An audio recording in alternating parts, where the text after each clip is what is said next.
Bake Michael. Proper off the cuff. We're using some brand new equipment, the Ace Pro 2, with our brand new DJI mics. Magnetic DJI mics. Big up Andy PG. Word to your nan. So we're having a media night tonight. It's Wednesday night, which means we regularly meet for Pesantron. Right now, what time is it? What time is it, Michael? It's 8:15. Quarter to 8. Quarter to 7. Quarter to 7. Quarter to 7. At 8 o'clock, we are going live with Sean. Is that live, is it? I didn't realise that was live. Yeah, Oh, right, live nice. on Rumble. Live on Rumble Right, with Sean from UNN. He said he's been loving the content recently, invited us back on to chat about current events. So he likes racism and Nazis and Jews and stuff think like so. that. He loves all that. Well, I looked at, there was a couple of posts before they were going on about Finkelstein. Right. Oh, Danny. Andy PG, I've got some bad news, mate. What? We can't talk about Fuenteno anymore. Why? A lot, not last week's show, the week before, has been taken down for hate speech off YouTube, and we've got an active warning for downplaying the significance of historical events. Oh, no. Yeah, absolutely. One sec, this takeaway has just arrived. Let me make sure the Empress is getting that. Let me just turn this off. It's off the cuff. 1, 2, 6 million. Questionable 6 million. So, as I was saying before I got rudely interrupted by that takeaway, I had to very quickly eat to get back to this story, is because we've featured Nick Fuentes, we've now got a warning on the YouTube channel. I've had to go through a new level of... I'm so sorry, Lance. A new level of Facebook re-education I'm so sorry, mate. about whether or not you can deny historical facts. So there was all these questions about 9/11 and people making claims about how to do all that. I then had to try and edit the piece out. It was at 31 seconds. Then 2 minutes later, sorry, 36 minutes is another violation as well. Another They're saying, no, violation. you simply can't edit it out. Basically, you can't have Nick Fuentes. So yeah, no more. So Fuentes. we're actually under attack by the Jews directly. It's happened in the same week where Danny Finkelstein has commented on our Twitter because he's seen a clip This of us. was literally yesterday. Yeah, this happened yesterday. Yeah. Danny Finkelbergerstein Bergstein. has directly commented and he said you had a silly haircut. Oh yeah, he took the piss out of my haircut. No, He called us tossers as well. Last That's time so English. That's such an last English time I thing. checked, Finkelstein was bald. That's like a double amputee saying you skipped leg day. That insult just doesn't work, Finkelstein. Anyway, yeah, he called us both tossers. And some of his friends have said they've reported us to the ADL, to the police. Really? Literally, all we did was watch a Nick Fuentes clip. We didn't actually No. say anything about Finkelstein. No. We were merely laughing at Nick Fuentes, but apparently that's a hate crime. A hate crime? Yeah, people are A saying we've hate committed a hate crime on Twitter. Wow. Yeah, Wow. yeah. Right, anyway, so it's a media night. Let's look. I have made a schedule. Let's have a look over here. What have we got on the schedule here? Media night. Record behind the scenes video. Well, we're already doing that. Mini studio tour. Right, let me just flip the screen up so you can see there. Let's give you guys a little guided tour of the studio. Googling Danny Finkelstein. Just gonna have a look at him. Like, this is the guy that's taking the piss out of us. This is the guy that took This the piss is out of him. my hair. This dude. Yeah. So, as you can Right, so as you can see, Andy PG is sat at the console. We're trying to give you like a view of the studio and our equipment here that you might not normally get on YouTube. Actually, sorry, shall I throw up something like that? Or like a... Talk the Pesantrons through our control desk here. What have we got? What have we got? This is my section over here. Obviously, Yeah. I've got my Finkelstein up at the moment. This is his Finkel screen. So my Finkel screen, yeah. I've obviously got the second screen here where I can share it and everything, and then Lance can easily see what's going on over there. Tell me about the special little box down here. This is a very special Michael Box computer system here of high level MI33. Andy PG has his own computer, guys. I do. I've got my colourful keyboard here. This is my Schwab's board. Schwab's board. A dual mouse here, which covers both computer systems. Obviously, the Queef Master here. Explosion the legendary buttons. Queef Master. So this is the Michael button. He. That is the bottom left. The magenta button is Michael there. And then we've got what else have we got? There's a bit of Mark Passio. And then if we move on over, we've got Michael's corner section here. He's got the laptop currently set up at the moment. The laptop's the new edition. Mission control. Yeah, so basically, I've got microphones. Obviously, you can reach right over here. It's very we've got handy. microphones on extendable arms. My computer's down here, so we are running a 2-computer setup. These are my 2 screens. Here's my laptop. This is the newest edition. So this is like the main console, guys. Okay, so you've seen the desk. I'm now going to show you the famous Rise Above shelf, which sits in the corner of the studio. It's filled with artifacts, relics, Ramesh philosophy. Let's take a look what actually is on here. Okay, the Gosh sign keeps falling down. We need to get that up. So I'll do that before the show. Michael, watch the. Oh dear! Whoa. Oh no! I'm knocking all the lights over. One sec. Yeah, we'll leave this on. Put that one there. Just watch the cable. Okay, so I'll try and avoid that cable. Right, so from top to bottom, we've obviously got a nice selection of hats. We've got the Raw Academy hat here, a Make America Great Again, and a Dr. Kimchi hat. We thought we'd have 3 different flavours of Prime to represent the favourite drink of Clown World. And we've obviously got the Gosh sign there. If we go down to the next shelf, it starts to get a little bit more interesting. We have a whole host of Rise Above coasters. Little merchandise display there. Mark Devlin's book, a selection of different Rise Above mugs. Here's where it gets really interesting. We've got the Illuminati playing cards of Al Gore. And we've even got a Clinton and Al Gore presidential, what's the word, campaign badge. Campaign badge, official. These are given to us by members of the Ramesh community, including the Snow Globe. This is something I've just added to the shelf. If you just want to pan over here, Andy PG. This is a sealed copy. As you can see, it's sealed, never been opened. Of Xavier Renegade Angel, which I happen to think is one of the most outstanding pieces of occult work in the 21st century. This is so hard to come by. I paid £50 for this on the internet, and it's not even. I can't even watch it because it's only usable in another region, like America. You have to have an American DVD player. I've never opened it. This, if you know about this, you know about this. That's going back on the shelf. If we come down one shelf more, this is probably the most powerful artifact on the entire shelf. This is the Inspector. This is a very, very famous DMT pipe that has seen countless ounces of spirit molecule bun straight through this. It's so powerful. We even made its own stand. As you can see, it's engraved the Inspector. It's more of a ceremonial piece now. It can't be smoked anymore because it's just too precious. Too powerful. We've got some Dr. Kimchi coins. We've got a 3D printed rabbit. Again, these are artifacts given to us by the Ramesh community. This is this Elvis book with the Jimmy Savile advert in it. I can't find the exact page. It's in there. It's in there. We've got a bottle of Le Double L beer. That was my own beer we had commissioned. Some White Rabbit there. A White Rabbit. I've got the BKB mic hood there. And down on the bottom shelf, Drop a shelf here. we've got the General's hat. Of course. And we've also got the hat that we got from Serbia, from the Serbian dictator Sub as well. General's hat. Yeah, and then down here, this is just a box of our promotional wares. We've got various stickers, coasters, Ryan Sanders CDs. Everyone's favourite Christian rock rapper. And this is what we give away, you know, when you guys get a bundle pack, basically. Got some stuff here on the wall, Michael. Oh yeah, okay. So I've got a selection of signed memorabilia: Wu-Tang Clan, LL Cool J. This is very special. This is a picture that was actually commissioned. I can't remember who commissioned it. I think it's Wu-Tang for the Children on Twitter. This was made in 2020, and it's actually all of the people that they thought were significant in the truther scene. There's people like David Icke on there, Mark Devlin stood right at the front, myself and Andy PG in the corner over here, Right Said Fred, Chris Sky, RFK Jr., Lucas Lyon. Obviously, I don't agree with all of the entries on well, here. some of these people have been captured since this. Yeah, some of these people are confirmed shills. Was put together. Well, this is very important here, Lance. Do you want to talk about what's going on here this is in regards to Wim? This is a very famous Wu-Tang album by Jizza called Beneath the Surface. And what's Jizz's alias?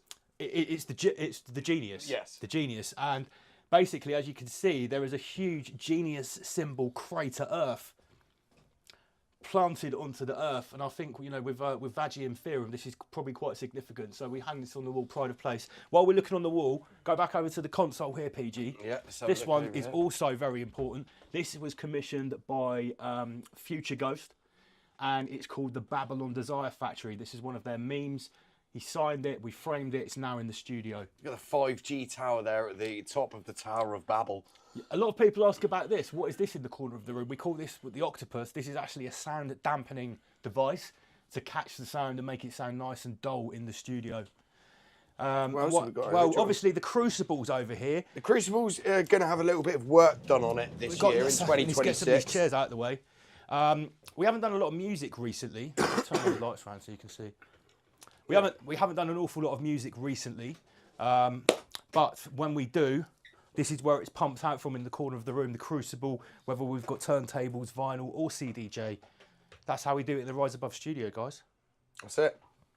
Word to your nan. Andy PG said it's important to show the state of my chair. This is Lance's aging with a chair. I must admit, right, it looks hideous, but it's fucking well comfy. It is well comfortable. Super comfy. This is my chair. If you remember, if you're a relic of Rise Above, you'll know in the start I didn't have a nice chair. I used to have to bring one of the wooden chairs in from the kitchen. We were doing like 6-7 hour streams occasionally. But Lance, after we sold a bit of merch, he did get me a nice new chair. But Lance has got his, and he's refusing to let go of it. I think what we should do is buy a pair of new chairs to replace this, and these ones get pushed to the back. These for guests. And we'll get rid of this one, I think. Yeah, that's what we need to do. But it is very chair comfy. Politics inside the studio here at Rise Above HQ. Locked. Okay, so next thing on the planner was new sound effects. So that means new buttons for the Queef Master Pro. Andy PG says he's got a list of sounds that we need written down. It's just two currently. Got two at the moment. We've only got time to put a couple on, so we're going to do a couple now. So what we have to do is we have to find these sounds somewhere online, download a decent version of them, maybe edit them, clean them up a little bit, and then import them onto the Queefmaster, so you get to hear them like this.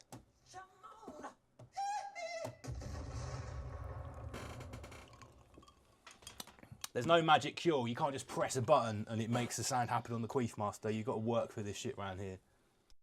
So PG's like, yeah, look, here's a 5-hour Nick Fuentes thing, and we're just going to get out the 10 seconds where he says Jewish bitch. And turn that in. And I was like, mate, have you not been listening to what I've been saying? You can't just have no context Fuentanol saying Jewish bitch on the thingy. Unfortunately, that's definitely going to get us taken down. Okay. I've got another one. We'll see if Michael will allow it. Ideally, it needs to come from a short clip, not from a 2-hour podcast. Okay, yeah, but it's from the same podcast. How's that? That's quite a cool view. Ban everybody. That was it. What does it say? Hey, We're in wait. the media, of course we do. Yeah. Smarter. You know, they're so tough. They say stuff like that. No. And then you go, hey, the Jews run the media. Here They you go, go. wait, it's another Holocaust. Ban everybody. We can't have that. We can't have that. Oy vey, it's another Holocaust. Ban everybody. Why can't we have that? We can't have it. That's Do you know, such a good do you button. know what we were going to get? The Mario or Sonic ka-ching noise. Ka-ching. Yes, yeah, for dollar. Right, so, all right, that's not going to be difficult to get. Well, I'll leave the camera running. This is how we make something happen on the Queefmaster Pro. We're going to try and do this in real time. Okay? So, This ashtray's not good for a table. what? That's not a good ashtray. What No, do you no, mean? for the shape for here. Ah, right, okay. It's too long. So if I'm going to go to YouTube for this. What do we reckon? Is it a Mario coin sound or a Sonic ring sound? Lance has that we shut me want down. for Queefmaster? What are we saying? There's 2 sounds I wanted to put on our Queefmaster Pro to have Every buttons, time and I he's go onto disallowed YouTube, them. it just goes straight to One's Shapiro's Nick thing. Why does Fuentes it saying do that? Jewish bitch. I really don't want to see it. And the other every time I one's turn on YouTube. him doing his Jewish voice. Saying, Oy vey, it's a Holocaust. What is Quick going ban on? everyone. Right, let's try Sonic But Lance's like, no, we can't do that. Sonic Ring SFX. Papa said no. Daddy said no. So, yeah. That's quite a good one. Did you hear that, guys? What about this? That's when he loses the ring. It needs to be. I know what we. I know what. What about the Mario No, hang on. sound? Mario coin sound. What about this, Michael? What about the Monzo sound? Mario coin sound effects. Yeah, there you go. That's it. cool as fuck. Yeah, that's it. Right. So what do we need? We need to download. We need to get a YouTube audio downloader.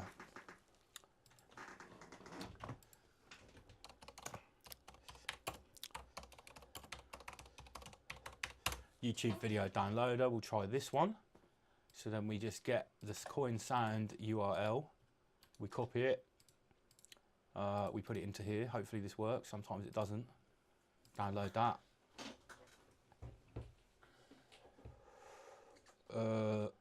Yeah. Seems to be gay. Is it going to work? We're about to find out. Yes, we've got it. We've got the sound. So let's have a look at that sound on its own. Because more often than not, we might need to tweak it a little bit to make it good.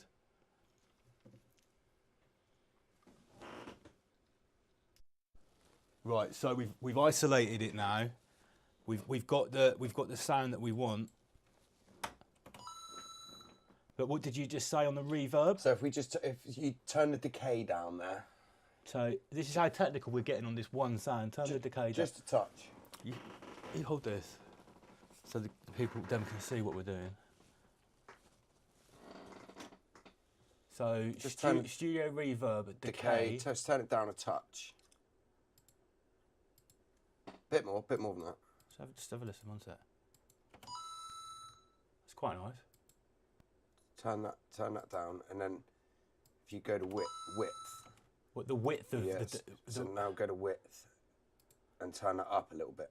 okay, this is where we get really technical. This is the Mario coin sound. Why does it sound farty at the end? Yeah, well, we want to cut it off at the end. Like if you can, What you mean, like hit like that? Yeah, I know what you mean. So we need to go boom, you've got some kind of automation. boom, like that, and then we take the level of that little one down there, Yeah, that's it. like that, So it fades out and then maybe rather we than put cuts off a there. Bezier on it like that, That's like a it. little Bezier, Michael. To curve it, make it softer. That's it. That's it. Yeah. So I think we can now export that as a wave in, out, export. We'll call this Mario Kaching. Just call it ka-ching. Okay. This However you spell that. I know exactly how to spell it. Kerching, Kaching. And we need to make it into a WAV file, a WAV file, because that's all. Is that WAV file? Well, from audio, yeah, it should be. Yeah, WAV. Okay, export. It's done. So now, if I go to the Queef Master Pro technology, where is it? Queef Tech. Oh, here it is. So we want to replace this one, don't we? Yeah, we want to move Traumatic over because he didn't get back to us. Yeah. So we He's need to coming go off down of to panel 2. D. Oh no, Fast Terry. I've got so many different hard drives. So it's going to be Kaching. Why does it not look like it's there? That's weird. C uses OneDrive documents. Oh, why has it gone to there? That's very weird. Double L docs. C OneDrive. Triple D. I need to look again. Export. It shouldn't be going to there. That's why. Let's put it on downloads. Cheese Weed's very nice, Mark. It's very nice. flavoursome. Yeah, right. We'll download that one again. Boom. Now we go back over here. We go downloads. There it is. No? Yeah. Why is it called YT Down?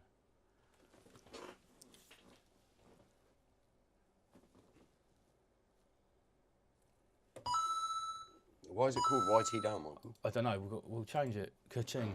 Down syndrome. YT Down. No, it's gone back. What? It's not having it. What the fuck? Why is it called YT Down? Yeah. There we go. And there you have it, guys. A new sound on the Queef Master Pro. That's how we do it.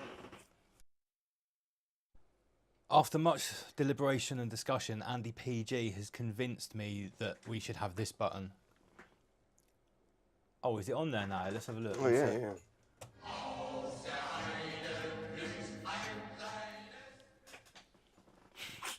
I don't see anything wrong with that. It's on there. It is a traditional Germanic song. Yeah? There's nothing wrong with it. Okay, so we got some new buttons sorted for the Queef Master. I've gone through the running order for our presentation with Mark Devlin with Andy PG. He now knows what gaps he's got to fill. We're just doing last minute prep before we go live with UNN. Yeah. Someone on Peasantron goes, UNN, aren't they funded by the Black Cube organisation? I was No, like, that's CNN. yeah, that's it. No, they thought it was Avi Yemeni. I was like, no, that's Rebel News. it's Rebel No, these guys are all right. These guys are all right. They've only got 5,000 subscribers. We've been on their show, we've been on their network twice on two different shows. Yeah, with two different presenters. I think it's Sean that's invited us back on tonight. Anyway, big up all the Peasantron gang. I hope you enjoyed this behind the scenes view. Walk around the studio, getting to see a little view that you never see. Hope it was interesting to see what we've got here on the special shelf. If you're lucky and you win something in a live show, you'll get something off this shelf. Word to you now, Andy PG. Word. The battery on this is at 33%. I had to just record this. We're just looking at the comments. Look. Oi, vey. So Oi, vey. we were wondering, like, what can we say on this show? Like, looking at the comments, we should be fine. I like this back behind the scenes cam. It's good, isn't it? Yeah, we'll make this a more regular feature. So, Matt, yeah. It's been. I looked back on YouTube, right, because I said this is the third time you've been on the show. It's actually been 5 months since we last spoke to you. So I guess, like, all things considered, probably a good way to start off the chat with you is let's have a recap about what weather events and what crazy shit has gone down, since we last chatted, because the things that we were talking about on the last couple of appearances, they haven't gone away. No, they've only gotten worse. Last time that we came on, we were talking about the hurricanes that were acting very That's right. abnormal, and people were waking up to, like, a lot of people in the world were waking up to weather engineering just because of a couple hurricanes that did things that they never do, like go into the mountains and then flood out certain communities. Certain communities seem to have a bullseye on their head. But since then, a lot has happened. The fires in LA were a big awakening for a lot of people, especially myself. I had been through fires in a town that I lived in. Where I live now, it was like 4 or 5 years ago, but we got some crazy fires in the middle of the day, crazy engineered winds, smart meters seemingly exploding and whatnot. And when the firemen showed up, the hydrants were all empty, just like in Lahaina, Maui, just like in Paradise or Palisades. Probably in Paradise as well, California, but Palisades, LA, like LA just got this crazy facelift since we last talked. And what I started learning was I consulted this firefighter because I'm working on Frankenskies 2. I'm working on a sequel film from my first film that came out in 2018. So check that out, frankenskies2.com. Hopefully I can get that cranked out in the next year because it is coming together. But I consulted this firefighter and showed him the wreckage of the fire, which a lot of the low-income neighborhoods are still just rubble from 4 or 5 years ago. They're still just unbuilt rubble. They're not in any rush to rebuild like low-income homes. You know what I mean? So those people just get pushed out of the community, really, is what happens, because it's not affordable for them to live here anymore because they don't have their opportunities for housing. But what I started to learn is the lithium batteries. So this is all part of the New World Order Agenda 2030 and whatnot. So it's very important to put the pieces of the puzzle together, and especially being the chemtrails guy, and I'm an EMF kind of guy as well. The chemtrails, it's like this octopus hydra with all these tentacles and all these little facets of the different aspects that are attacking us. Like fluoride is connected to it, and the farming, and all these different things, aluminum resistant genetic seeds and what have you. And the chemtrails play a big part in all of it, especially with the fires. They're spraying fire accelerants. Whenever you guys get a break in the UK from chemtrails and you have shorter trails, it's because they're spraying barium. They're spraying fire accelerants to get these fires going, because that's part of the big agenda. Point finger fires and say it's because of global warming and whatever, and we need to be, and pushed into smart cities and whatnot and away from the trees. Really, the chemtrails is a big play in it. But I learned during the LA fires that these lithium ion batteries are a big player in this whole agenda. And I ended up having a post go super viral. It got featured on a bunch of big shows, including the show called Redacted. I don't know if you know this one. Yeah, I know. Big show in the States, and they got a hold of my post. It's Israeli shield fest.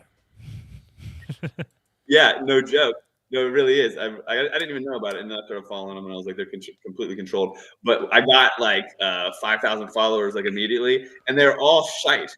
All the followers were absolutely shite because I started talking smack, and then they all disappeared. I got 5,000 followers, and then they all disappeared overnight, the next day when I was talking bad about how absurd the new administration is over here with RFK and Trump and Elon Musk and what have you. But these smart meters, they have batteries in them that are lithium ion batteries, and these lithium ion batteries are being used all over for this new green bullshit energy thing. Bullshite. Sorry, it's a new word now. So I patented that word. That's my creation, bullshite. I like it. So then, yeah, right. It's all right. It merges two continents. So what's going on is we have electric vehicle car fires, and they're burning so hot nobody knows what to do about them because they have these ruptured lithium ion battery cells going nuts, and they burn up to 4,000 degrees Celsius, something insane. Firefighters can't put them out, and they have to literally close the road and wait for these things to burn themselves out. There's stories of them actually taking down a whole concrete parking garage because one Tesla lights up.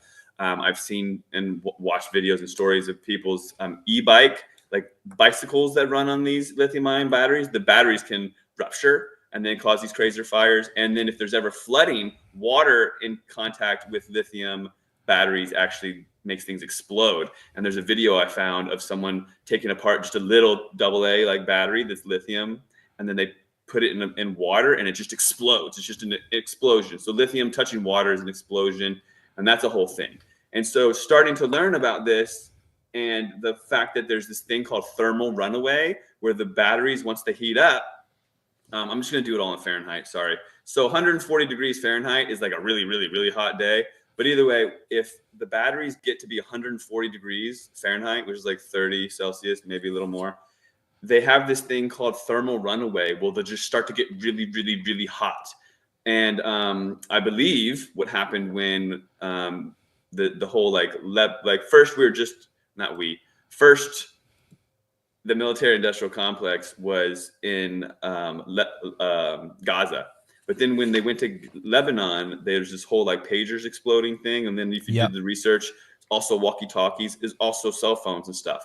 And I think that it wasn't necessarily pagers like they say. I think that they were utilizing their technology to direct energy at these lithium-ion batteries that are in cell phones. Each cell phone can like explode on demand if they wanted to, because it's got these lithium-ion batteries in it, which is the whole thing, right? So let me just stop you there. Let me just stop you there, because the narrative was that along the way, those pagers had been intercepted and had little bits of explosive put in them, right? So, but what you're saying is that in itself could be a red herring, because if what you're saying is correct, just the battery, which is an integral part of the pager, is the bomb. And they can actually be activated without tampering with them at all. They can be activated remotely. Yeah, exactly. Wow. They can be activated remotely, and if you look at the narrative as it evolved, day one out of Lebanon, it was we just made all these pagers blow up because of the intelligence, and they were able to track these pagers for like a year, which is insanity. Was it Hezbollah? It was Hezbollah, no? Yeah, it was exactly. Hezbollah, yeah. But then the next day they started saying computers and solar powered panel battery stations at homes, and phones. And so phones, computers, solar battery banks, these are all lithium ion batteries, and they can have this thing called thermal runaway, just like the cars. And it's by design, right? So I started extrapolating that, and I'm like, wow, this is like a weapon that they've created, and they've got everybody carrying these things around in their pocket, and they can superheat them, make them explode on them. It's not that they were able to track. I mean, the official story is that the pagers were intercepted in Turkey in like January, and then 8 months later they had followed them around, and now they're like, they didn't even know they were going to be in the conflict. It's like, give me a break. You didn't even know you were going to be in this conflict, but you decided to intercept all these pagers and put explosives in them. Like, give me a break. I highly doubt that's even. Just Matt, on a little side note, I've got so many articles up here on the other computer of iPhones. I've just done iPhone. There's so many stories of them being on charge on the kitchen counter, exploding. iPhone just caught fire whilst was charging on the bed. Ohio, fucking everywhere. There's loads of articles about it. So these lithium batteries, which we know are contained. Hey, I saw a video the other day of in the middle of like a transatlantic flight. People in a big jumbo jet.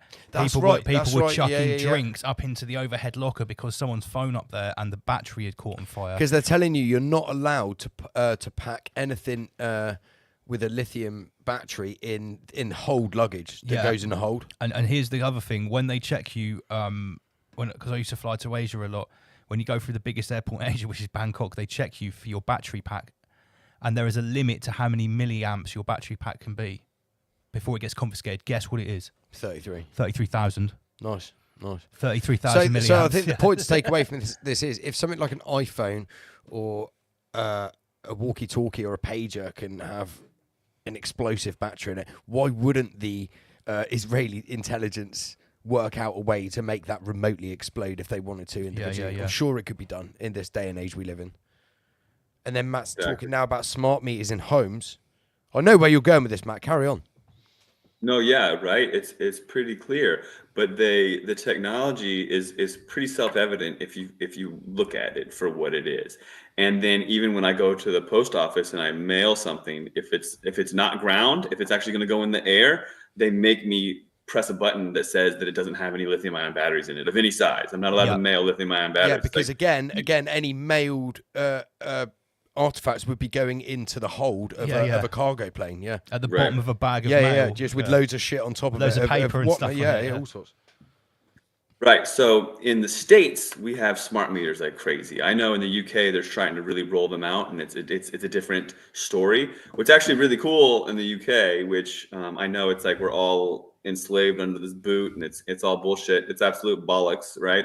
But another word I love, which I can't even say that over here. People are like, what the fuck did you just say, Matt?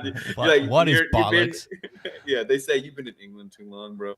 And they make fun of me, but it's fascinating because these lithium-ion batteries are on the sides of everyone's homes in the smart meters. So in UK, there's a lot of different power companies, which is really cool. I think that's great. Where we live in the States, it's usually just one option. You have like some monopoly, like in California, it's PG&E, like the whole state.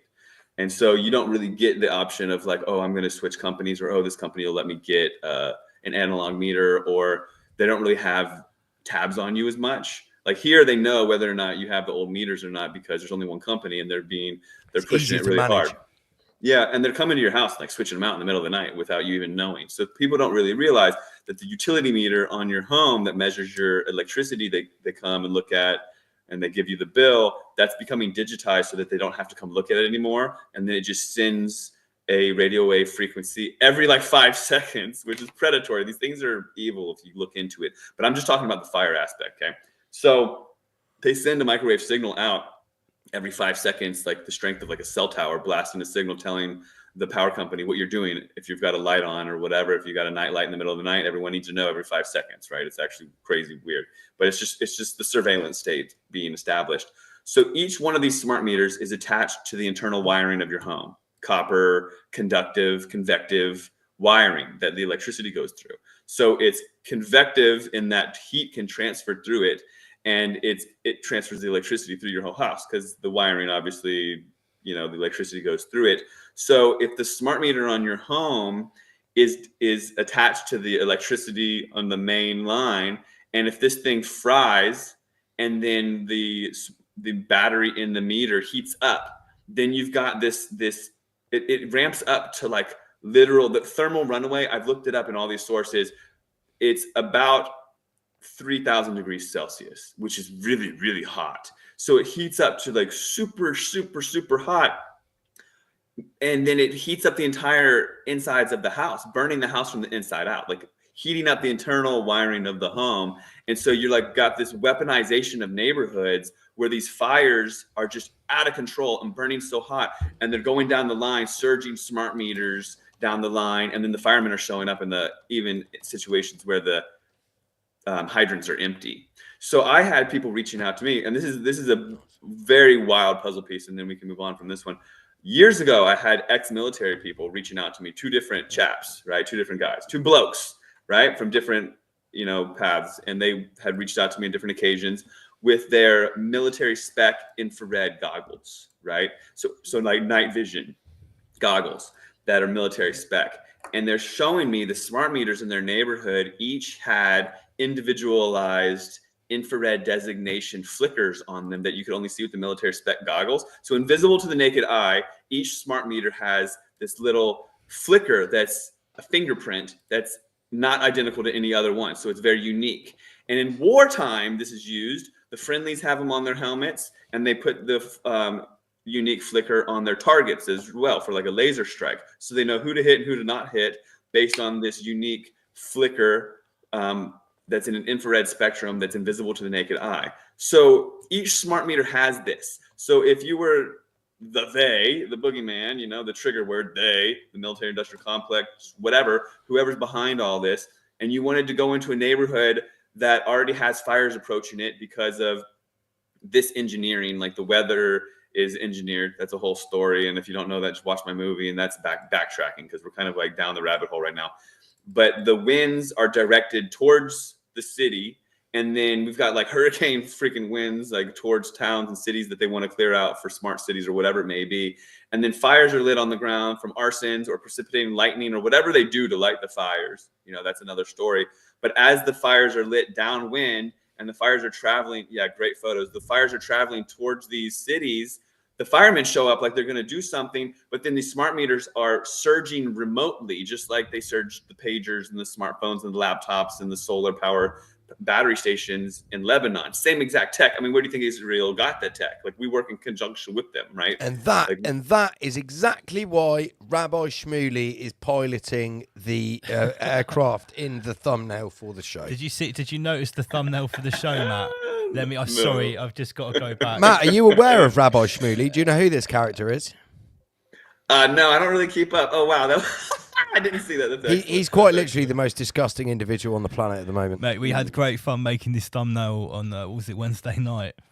Yeah, Rabbi Shmuley. So, Matt, I'm just going to stop you there because there's a lot to unpack with what you just said. Lance got a few images up. I need to reload a bit. That's a segue. What Matt just said there in his very last bit is a segue. Matt, I've got a question on my smorgasbord written down here for you. It says, who is exactly responsible for all of this? And you mentioned the same tech is being used to do this in the West as it was in Lebanon by we all know who. We call them the little hats here on the show. You can just go ahead and call them that if you like. Yeah. So is that yeah? So is that the people that is actually responsible for this? The same people that blew up the pages in Lebanon? Well, we could do a whole show on the WHO. I mean, there's a new world order at hand in Agenda 2030. I think just to speed things up, pretty much all of our viewers are aware of the new world order and that kind of thing. I'm actually trying to get down to the nuts and bolts of who's actually behind this. I.e., it's a clear land grab, which I think we've discussed before on the show. And I know you've been talking about. So that's what I'm getting at is who's actually running the nuts and bolts behind all this. It would be the sustainability, like fucktards that come together and plan all this shit out. Like the military industrial complex is definitely at hand because this is like top secret technology type thing. I mean, NASA also, the Department of Energy, like the Department of Energy's in on it full on. Like they're the ones putting the smart meters on the homes and they know exactly what they're doing. And they have a full on chemtrail program and they're in cahoots with the mainstream media they're blaming themselves for global warming, right? So they're like, oh yeah, these neighborhoods burned down. It's our fault from oil and coal. And then they know that it's going to be told the solution is geoengineering, dimming the sun. And they have already that planned out. They're already doing it. They're already funding it. So it's very, very deep, but it's like, there's a document called the Tropospheric Aerosol Program from the Department of Energy that came out right before 9/11. 2001, they started spraying the skies. They allocate $5.5 million to detection aversion, not getting detected, and risk assessment. So they're trying to figure out how to not get caught with $5 million budget just in 2001 when they launched this program. But like the Department of Energy, Stranger Things is a great great show, and then in there they demonize it, and it's kind of like a disclosure. But it also, when you get to the normies and you're like Department of Energy, they're like, oh, look in Stranger Things, and it's like, actually, yes, that is it. It is it. But it's like they're doing this whole problem reaction solution, saying, oh, sorry, we've created the problem through fossil fuels, but we've got the solution for you. It's enslavement. You're welcome. You know what I mean? So that's the WHO in the short. Yeah. I want to rewind to what you were saying about smart meters because you've sort of dropped a bomb there which hasn't really been given its dues. Because when people were looking at its dues, when people were looking at photos like this or like this, for example, and were making, people that were paying attention, Matt, they were making the very obvious comments: is why are the houses completely destroyed while there are still trees that are green? The road isn't even scorched, etc., etc. And obviously, a lot of people, including ourselves, were talking about directed energy weapons. But what you've just put on the table is actually, I'm going to say it, it's actually a lot more feasible. It's a lot more plausible, and it makes a lot more sense. that's the reason that you can have a wildfire. Or it's both. Well, it could, yeah. The most likelihood it could be both, but I mean for the particular reason that you can pretty much vaporize a house, but leave a tree green. Where if the fire's going to jump from across the street, it should be hitting this this tree here. I mean, I will just say that some trees hold an incredible amount of moisture, which would act as some protection. Yeah, but I would imagine that the heat required to incinerate all of these buildings would be so intense that would override any moisture which is in a tree. I don't know. I'm not an expert on tree and one moisture. thing I think it's and important. Fire retardantness. One thing I think it's important to point out with this cross-Atlantic cultural difference is that in England we assume that everyone builds houses like we do in England out of bricks and stone. No. In America, in the States, there's a lot of wood. Yeah. I'm not incorrect here, Matt. So that, these houses being completely evaporated, you wouldn't necessarily need a jumbo jet with some sort of directed laser to do this, like precision going, ding, ding, ding, shooting them all. It would be a lot easier. Plus, you would have thought there would be footage of that. Yeah. I mean, I'm not saying there isn't footage of laser beams coming from the sky. I'm sure everyone's seen those on YouTube. But imagine if in a massive wildfire you then press the button to activate all the small thermonuclear devices that are in everyone's meter in their house. It does make more sense because you think about it. When I'm talking specifically about the California wildfires of recent here, there was so much media coverage, footage, peasants filming it. It was filmed everywhere. Someone would have got loads of laser beams come down from the sky if they wanted to demolish the entire amount of area they did. It does sound more feasible to me that they're doing it this way. And that's how you can get a whole neighborhood. Go on, Matt. Yeah, exactly. And a lot of people got excited about the directed energy weapon story. I too, at first, jumped down that rabbit hole. But then after a while, I noticed a few things. Number one, it was getting way too much attention. It was going viral on every single platform. TikTok, everybody was letting it get millions and millions. It was all over everything. And it's very fear-based. And think about, so whenever these things come out, you got to wonder, am I getting psyoped? Am I getting psyoped? And just take the narrative and tell it, like pretend like you're telling it to a normie. Laser beams are coming down from the sky. It doesn't do anything for you. It makes you look like a nutter, which is another word that I really like. A nutter. And then when you come back to them later on and you're like, also, you shouldn't be drinking fluoride and you should this and that, and don't wear the mask. It's not doing you any favors. It's not doing you any favors. No. And what psyops oftentimes do is they hide the truth as well through showing a bit of the truth, right? So no, there weren't lasers, boom, boom, boom, boom, boom, boom, boom. But a lot of people believe that, and that's so dismantling. Like if they could actually do that and get away with that, that would be so scary. Check this out, Matt. Check this out. Yeah. Right. You know the blue roof, the blue color thing that was going and on. that shite too, yeah. Imagine. Do you remember all of the stuff that was blue, like trash cans, cars? Stuff. They all looked pretty brand new to me. They did look like pretty fresh. There was not even any scorch marks and anything. So maybe all they did was get someone to drive through, put a few blue things amongst the wreckage, take some pictures, the last big and then fire, put that out into the peasants. Where was the last big fire? I think it was in California again, yeah. And there was this news story that afterwards, the only thing that survived was this completely blue Volkswagen. Yeah. And they were even. And that was all in the mainstream. Yeah. And that's definition taking the piss, right? Because the mainstream. Definitely. The mainstream knows that there's another psyop too, because they're all in cahoots, right? It's conspiracy bait. Yeah, and they want to take the piss and be like, and get everyone thinking that they're getting clowned and be like, oh, the mainstream media knows, right? But really, they're making fun of us and adding fuel to that. That could have been photoshopped in. That could have been staged. That could have been CGI. Like, you don't know. But that blue roof thing even made the truthers sound even crazier, because there's this divide and conquer. Like, what's the end game? It's like, it's very deep and spiritual, and we'll get into that later. I think we're going to, about like transhumanism and what their end game is. But what they need is people not recognizing the truth for what it is and only listening to authority and only believing the official narrative and not trusting their own discernment, not asking questions and not getting like involved, right? Like, not literally going within their gut and being able to discern it on their own, just believing the mainstream.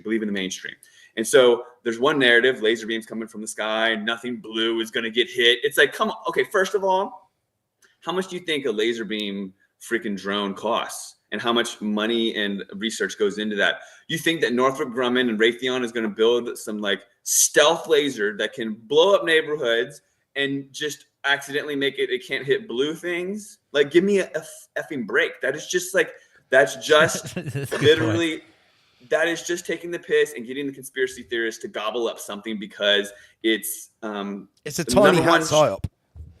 Right, and it's like, hey, we were gobbling that right up. We were talking about it on the show. Yeah, but everyone was, and we have to cover what's going on in the world. That's what we do half the time. Everybody was, and it was worth very looking well into. And don't forget, guys, there was actual videos put out on Instagram stuff of little handheld lasers that were killing, like burning through other colours, but not blue. Someone showed the light spectrum and showed that particular blue. The number for it was 666. Yeah, that's right. Or it broke down to Lucifer or something like that. all of this shit. Really? I saw videos of people in China. I saw fake videos of people in China, and the whole town painted their roofs blue. I saw so many things psyop. But what the truth of the matter is there's likely a drone that's going through with directed energy kind of stuff, just like they did in Lebanon, heating up these smart meters, making them surge. So they're surging electricity from the main line. So they're getting this surge of electricity through the smart meter and the heat. So it's like burning these homes from the inside out, pulverizing them from the inside out with massive heat and electricity, with electrical fires and massive heat. And that would make these footprints of dustified homes with pine trees standing right next to them, right? It makes a lot more sense. And if you start to look at the math and the science, it actually adds up. There's lithium-ion batteries that can surge and heat, and then that fries the surge protectors. And that makes so much more sense. And it makes sense because they have to tell you, it seems, karmic disclosure or whatever it is. And Matt, all the better if somebody's got a Tesla parked in the garage or the driveway. I'm sorry? What's all the better if someone's got a Tesla parked in the garage or the driveway, because then you're going to get that go up as well. Right, and they've got the electrical vehicle surging or what have you, and then you've got fire that looks like maybe someone came through. So here's the deal. Like, whenever we're like chomping at the bit, like something happened, whatever information comes to us first will pave this like mental pathway. Like, oh, that must be it. It connects the dots. And then our egos get involved. Oh, we've got this gem that we get to share with others. You know what I mean? But when it's going viral and it's got hundreds of millions of views, you have to start to question, why is this being like conveyed the way that it is? And then Joe Rogan starts talking about it. Yeah, exactly. Did he? Then that's a real red flag if he did. Yeah. I hate that guy. He's horrible, in my opinion. So that happened. And then also along with that, we've got intensified flooding, twister tornadoes in the States, flooding just like constantly happening now. Australia just got this 1 year worth of rain, like in one day, a couple of days ago. All very obviously engineered with crazy NextRad coming up on the radar imagery and stuff like that. But the world is waking up, and it's the entire push for this new world order agenda, which is climate change is the boogeyman, and we have to do something to save you. And if you look at the sustainability like goals, they're all kind of like nonsense, except for number 13. It's got the climate action. It's got this evil eye over the globe, and it's all contingent upon people believing the lie that is climate change is our fault, which is basically the climate is changing, but it's being geoengineered, and they're only making these heat waves and droughts and certain trigger things so that they can blame us to push these narratives. So they're engineering these certain things. As we know, they'll engineer a heat wave, they'll engineer a drought, they'll engineer a flood, and then they'll point the finger at that event and say, well, look, there's global warming, climate change here. We have to do these certain things, like maybe do climate change lockdowns. There's talk about that now, but especially like the ULEZ and the LEZ, LEZ, low emission zones, and the 15-minute cities. And then now we've got, out of Australia, I don't know if you know, they're testing having carbon labeling. So all the food in Australia now is going to have a carbon label. Like, how much carbon did it take for this bag of coffee or banana to get to you? And if the banana came from South America, you better believe it had to travel a lot, and it's going to have this carbon rating, which will eventually be like wrapped up into some social credit carbon-based system. Michael. Don't believe me? Don't believe me? Don't believe me? Go study history. Go study history. Politicians, professors, and scientists, controlled by some rioters. Through 2 world wars, they've been trying it. Corporate investment, no matter who the finalists. Don't believe me? Go study history. Check the activity of bloodline dynasty. Sumer, Egypt, and Rome. Consistently pan-European imperial misery. World conflicts enact social change, so they want it. But we must abstain, acquiesce, and you're in for a world of pain. A workhouse where you dream of a minimum wage. That's the plan, but it's closer than you think. We'd be there now if it wasn't for the cosmic shift. They're panicking, the game is up. It's all illusion, the only truth is love.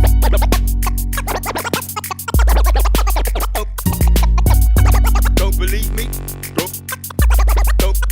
Don't believe me? This goes deep cause they rewrote the history books. You can't quote how the real history looks. Empires fried from the lands they took. We're in the same boat, it's kept afloat by crooks. Been the same way for more than 1,000 years. There's no love here, all you're allowed is fear. Break through the clouds so the sky is clear. Satanic whispers hidden in the sounds of prayers. Dark suits, cold hearts, no empathy. Fill positions of power in our embassy. Stone circles and burning effigies. Chanting mantras to bring forth energies. Secret meetings that map out our destinies. Hooded figures, manifest entities. Pollute our minds so we got no memory. For centuries helplessly trapped by the treachery. Don't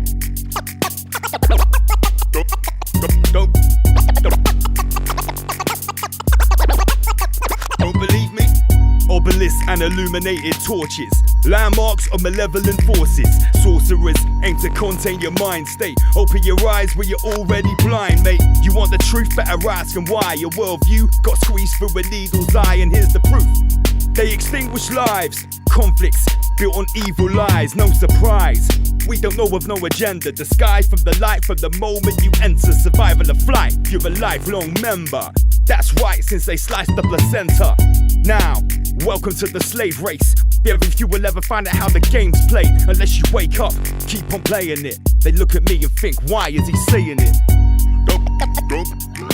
Don't believe me? Don't believe me? Don't believe me? Go study. Don't believe me? Go study history. Go study history.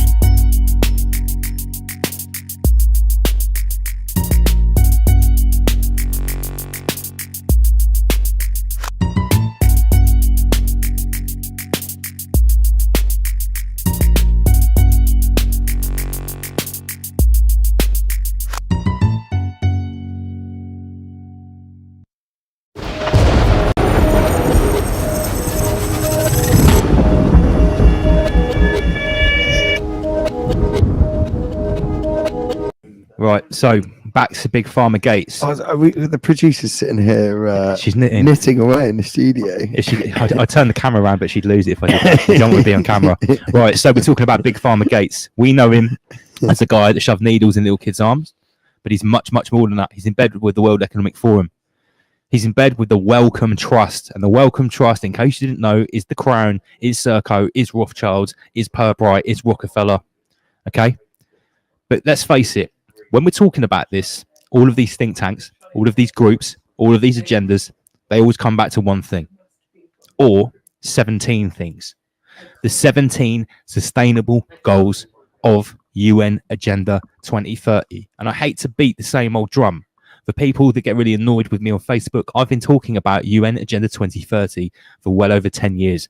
I've been talking about how all of the nefarious things that are happening in the world to do with taking away our rights, in the guise of saving the environment, are all to do with this. And everything that we're talking about today is all to do with this. In the Guardians, if you're still there, I'm sure that you would agree that whether we're talking on a physical or metaphysical level, I look at this as the 17 deadly aspects of soul harvesting. In my opinion, they look like, yeah, this is going to be great, but there's another agenda at play, in my opinion.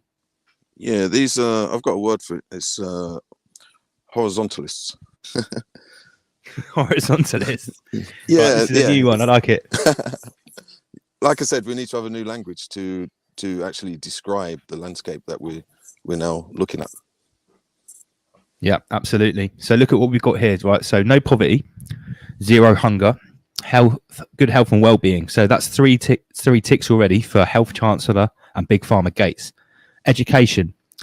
I'm sure we could do a whole show about how he's getting into education as well through Microsoft. Gender equality. I know he touches on that. He's not big in it. Clean sanitation and water. Last week we were showing. I wonder why he's doesn't speak up so much about the There's too many questions to ask. Yeah. But clean sanitation and water. He was in that drinking the glass of water made out of human feces. We showed that last week. Clean energy. He's in right. So what we're talking about is literally intrinsic to these 17 sustainable development goals. And if you're a normie or an NPC or someone that simply hasn't been given the knowledge, this sounds great. This is philanthropy. I hate that goddamn word. Philanthropic to its highest degree. This is 17 aspects of saving the world. Big up Magix. Welcome back to the stream. But anyone that's got their head screwed on, in my opinion, can look at this for what it is. They can read in between the lines. These are so vague, so hopelessly vague. The implication of these things here could literally be anything. And when you've got the people that are applicating these as we have, what do you expect to happen? What do we expect? It can only go one way. How you doing, Magix? Can we have a sound test? Yo, can you hear me? Yeah. Yeah, sounding good. No echo as well. So I'm glad you popped in now. Yeah, we're doing good, mate. How are you? Yeah, good man, good. Great work that you've done this week, Magix. By the way, you've done some amazing work this week. Deep down some rabbit hole this week. Wow. Oh well, mate, you're deep down the rabbit hole every week. We have to grab you by your feet and pull you out sometimes, mate. You did tonight, literally. I got stop rabbit holing right now. It's 1 hour to show time. There's nothing more we can squeeze into this presentation. Stop it. And when you see these spider diagrams that he's come up with for the end of my presentation, before we hand over to Inner Guardians for half an hour, it'll be like, whoa, the information he's condensed into one spider diagram. It's mental. Right. So the other person that's big on the sustainable development goals of the UN Agenda 2030 is Lord Sausage Fingers right here. Our good old friend Lord Sausage Fingers, the red-faced, cloven-hoofed executioner of the Soviet Union and the New World Order. He's got so many plans to save humanity. Good old Lord Sausage Fingers. He just cannot wait to save people all around the world, whether it's in the West, in Africa, in India. Okay, sorry. They want to sort their own affairs out. Yeah. Next up, fake meat. Let's go in on the fake meat thing, okay? And let's just put this to bed. Bill Gates Foundation quietly cashed out Beyond Meat stock before its epic crash. This is from 2019. So this is exactly 1 year, almost to the day, before the onslaught of the Soviet Union. Look at that for synchronicity, guys. The 12th of March 2019, after doing this massive pump into Beyond Meats, he does the epic dump. So let's get into it. Just 3 months ago, plant-based meat producer Beyond Meat was the absolute darling of this year's otherwise disappointing IPO market. Its shares, priced at roughly $25 on the IPO day, skyrocketed to 10 times within 2 months of trading. Inevitably, the boom hit its peak this summer, and since there has been a nosedive. So when they've taken these shares from $25 all the way up to $250, and Bill Gates has obviously invested heavily in most of those shares, you know, the little guy that's come along with his $1,000 jumps in and there. He's bought 20, 30 shares, and now it's worth 10 times as much. What do you think happened? What do you think Bill Gates and his financial team did? Well, it's no surprises, but the stock took a tumble. It didn't hurt Beyond Meat and its celebrity backers as much as it hurt the speculative investors. That means the little guy who bought up a hype only to find themselves stuck in a downward spiral. Bill Gates' money managers, for example, were smart enough to exit the position just before Of course the crash. they were. Come on, let's be real about this. This is a pump and dump. Everyone knows, and it's into crypto and into stocks, but that's roughly what it is. Manipulating the market, getting the stocks up really high, selling right at the right time, watching them crash, and then buying up more of them. So you own everything at the lower price. And they're just doing it all again a few years later. Right. Bill Gates, he doesn't just invest $1 billion in fake meat. And remember, he invested in both sides. He invested in Impossible Foods and Beyond Meat. That's like investing heavily in Burger King and McDonald's, Dixon's and Curry's. Oh, which they did. The Nazis and the British. Oh, yeah, which they did. Yeah. Soviets and Nazis. Okay, so we can see the plan here. This is from a vegan publication. This is where it starts to get interesting. So, how did Bill Gates make the world a little bit more vegan? And for anyone that's still sort of watching this denying, no, I didn't become vegan because of Bill Gates. I'm not saying every vegan became vegan because of Bill Gates. I'm not saying that. I'm just saying that if after 2012 you suddenly had, I've just got this idea, I might just become vegan. There's a very good possibility that the billions, probably much more that this guy invested, might have had something to do with your decision. And I'm sorry if that hurts your feelings. Facts are more important than feelings. It just comes from every angle. You get subliminal messages from every single thing.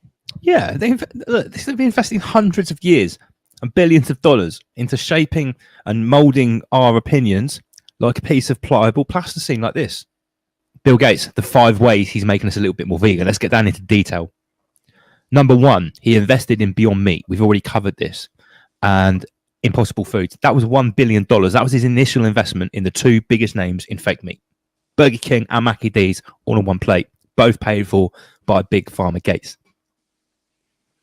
Number 3, he invested in something called Motive Ingredients. Andy, help me out while I chew. Gates wasn't finished with plant-based protein after investing in both Beyond Meat and Impossible Foods. In February, the tech entrepreneur Jeff Bezos and Richard Branson led a $90 million investment into the startup of Motive Ingredients, an offshoot of tech firm Ginkgo Bioworks. Ginkgo Bioworks. Come on. Right, so we've got Jeff Bezos and we've got Mr. 500 megapixels a second Branson live in the mix. Like, if you didn't need any more sinister Soviet Union Illuminati characters on your plate already, telling you what to eat now. Jesus, literally Christ. telling you what to fuel your body with. You think these guys have got your interests, best interests? Must be joking. The new company will work with Ginkgo to identify vitamins and proteins found in milk or meat. From there, the ingredients will be bioengineered with yeasts and bacteria via a fermentation process similar to beer. The end goal is to make ingredients that can be used to perfect vegan meat, dairy, and eggs. Great. Sounds awesome. The ingredients may also be used to make clean meat, slaughter-free meat grown from real animal cells. This is where it starts to get interesting. This is eugenics, man. And like, oh, and I'm not sharing the screen. Sorry, guys. So this is where it crosses the Rubicon from not being plant-based fake meat to being actual meat-based fake meat or clean meat. Lab-grown meat. Slaughter-free meat. Animal-free meat. Lab-grown, slaughter-free, clean, animal-free, dirt-free meat that's never seen the light of day. There's never seen a blade of grass. There's never seen a raindrop. No. There's never seen another animal. It is. Can we even say that is organic matter? No, we can't. Organic matter. It's something to be labeled organic. It has to naturally occur in nature. Naturally occur in nature. Okay, this does not. So, the ingredients used to make clean meat, slaughter-free meat grown from real animal cells, in which Gates is also a believer. The eco-conscious entrepreneur is investing in startup Memphis Meats. We've got another player. It's a clear trend in consumers' interest in alternate proteins. Good comment from Buddy. Big up Buddy. It's That's never been born. Never died. It never died either. No, it did not. Never born, never died. There's no never energy. Lived. There's no natural energy there. As God Badge would say, is a 369 creation. Yeah, that's it. Not a 258. Not a 1258 creation. No. Well, this hints towards the synthetic universe. So yes, it's quite feasible that humans could actually be entered into a reality where they're not born.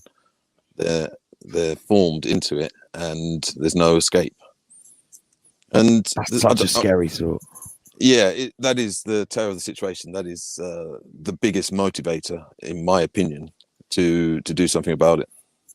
Number 3, Big Pharma Gates, Health Chancellor Gates, whatever you want to call him. This guy wants everyone to be a vegan. Here's number 3. Number 4. He's also Can I just ask, that fake meat, that lab-grown meat then? Yeah. So does that contain animal proteins?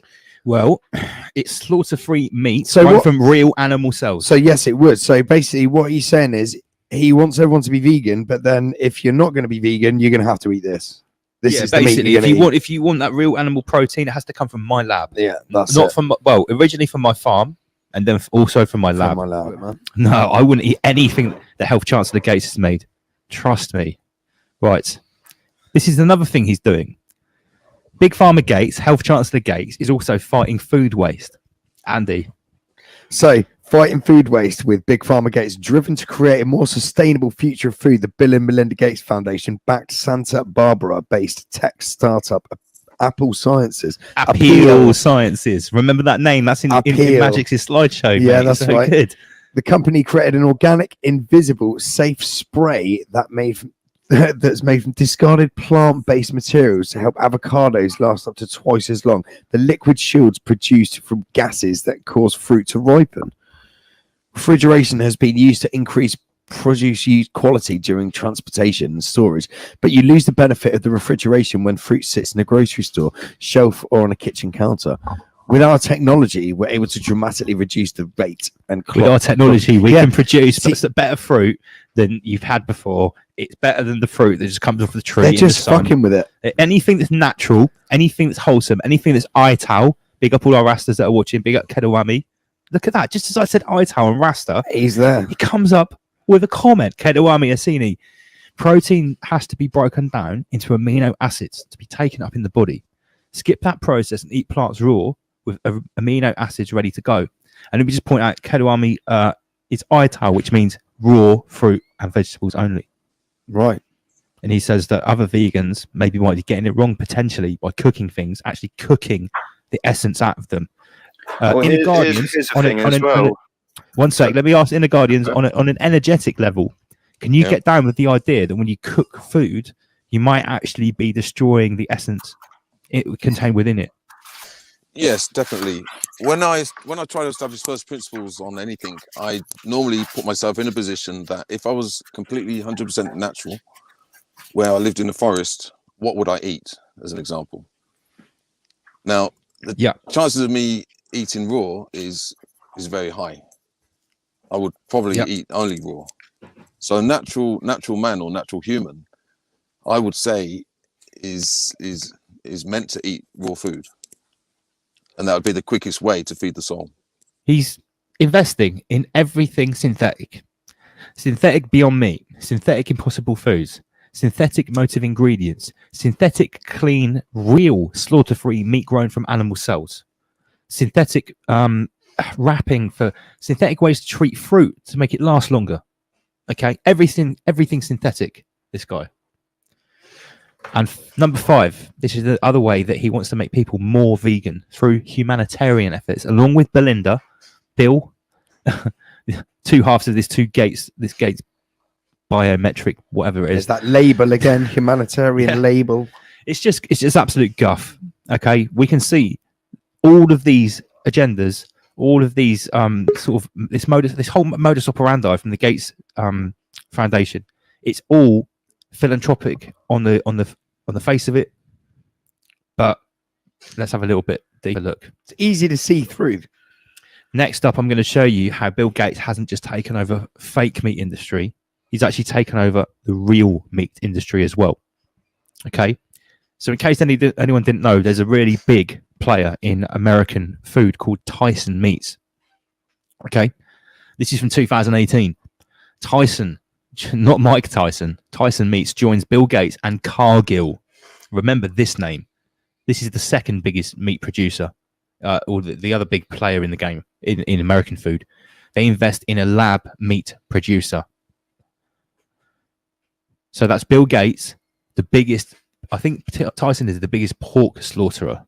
Right. Outside of China, kills the most pigs in the world outside of China or something like that. Could be making that up, I don't know, but they kill a lot of pigs, a lot of poultry, a lot of beef. I used to work with a guy who German guy. He used to work in a slaughterhouse in Germany, He said it changed him. He said he used to have to slaughter 6,000 pigs a day. Oh my God! I know. Horrible. Himself, like on the on part of the line. Couldn't do that. I Yeah. couldn't He cope said with it the smell. changed I him. just couldn't do Bit it. weird. Nah. Weird guy, nice guy, bit strange though. So, Cargill. Who is Cargill? Cargill Incorporated is an American private-held global food corporation based in Minnetonka, Minnesota. Revenue $115 billion a year. That was in 2018. So they cream $115 billion a year. Tyson Foods. Tyson Foods is an American multinational corporation based in Springdale, Arkansas. It operates in the food industry. Arkansas, Bill Clinton's state. $42 billion a year. So between them, best part of $160 billion a year. It's a lot of moolah, guys. That's a lot of money. I think it's Cargill has the title, the second largest producer of meat on the planet. So these it's that name, producer of meat. Producer. In the Guardians, what are your thoughts on IVF? Got a question there. IVF. From Owen Keeling. No, that's a question for In a Garden. Yeah, Guardians. that's right. Yeah. In which context? Yeah. What are your thoughts on IVF? Yeah, in which context? Well, are we talking about IVF for like cattle? I'm not sure. All right. Okay. Let me I would imagine so. let me Talking about assume he's farming. talking about like the synthetic universe. Is it okay to eat cattle that's been inseminated through IVF? Is that the question, Owen? Let me not assume. Let's get the question before we carry on. Can you watch that, please, producer? Right. So we're talking about the two biggest meat companies in America, and one of these is actually the second biggest meat producer in the world. And the reason I'm talking about them is this: they joined with Bill Gates to invest in lab-grown meat. So what Bill Gates is doing is he's getting the biggest meat producers to actually stop investing in meat and start investing in fake synthetic meat. Cargill. Now, the next thing I'm going to show you right now is how basically since this announcement happened in 2018 of this investment here, what happened shortly after that? The Soviet Union happened, right? And throughout the whole first year of Sovietism, what did you see on the news? Meat factories all over the world getting shut down. Yep. So I could literally do a 5 or 6 hour presentation as well as just about hydrochloroquine factories going. Oh yeah, hydroxychloroquine factories and meat factories were particularly at risk from Sovietism. Yeah, they either exploded or set on fire if they're making hydroxychloroquine, or they were playing just shut down. Or if they're making pork or chicken products, they would just shut down, right? So I'm telling you now, guys. Hello to the camera. I look at you now. I could literally make a 4-5 hour presentation just on the shutdowns of the meat industry and all of the reforms that they're asking for in the meat industry because of COVID 1984. But here's a little slice. Cargill closes its Canadian beef plant after the coronavirus. That is, I can't see the date there. Can't always get the date. Cargill shuts down US meat plant that serves grocery stores due to COVID-19. Tyson Foods will shut down US pork plant as more workers catch COVID-19. This is May 28, 2020. Officials urged Tyson Foods to shut down plants after employees test positive. I assure you, each one of these is from a different place, either in America or Canada. I checked, and there were hundreds of these. Hundreds and hundreds and hundreds. But I won't bore you with it. COVID-19 outbreaks at Tyson Food plants sicken nearly 5,000 workers. That's a lot. It's a lot of. Now, they say sicken. I reckon that I guarantee that means 5,000 workers. Sorry? That's like biological warfare. Isn't it? Yeah, it is biological warfare. So let's be real. Gates gets in bed with the two biggest meat producers in America, Tyson and Cargill, 2 years before the onset of COVID. And who is hardest hit? Two hardest hit companies. And this translates to so many other stories as well. With Gates, you can just lay this template on so many of his dealings. Yeah, I've got a couple of examples of that coming up, actually. Okay, when he moves in, he does a deal with a country or something looking like he's helping, or within a year, everything goes tits up. They're shut down, they're fucked up, they got viruses. Okay. And then he comes in with a solution. yeah, he comes in with a glorious solution. Hello, comrades, glorious solution. Here's some more. Tyson meets in Storm Lake to shut down temporarily after state confirms coronavirus outbreak. Tyson food managers suspended after allegedly betting if workers would contract COVID. So yeah, the meat industry suffered massively.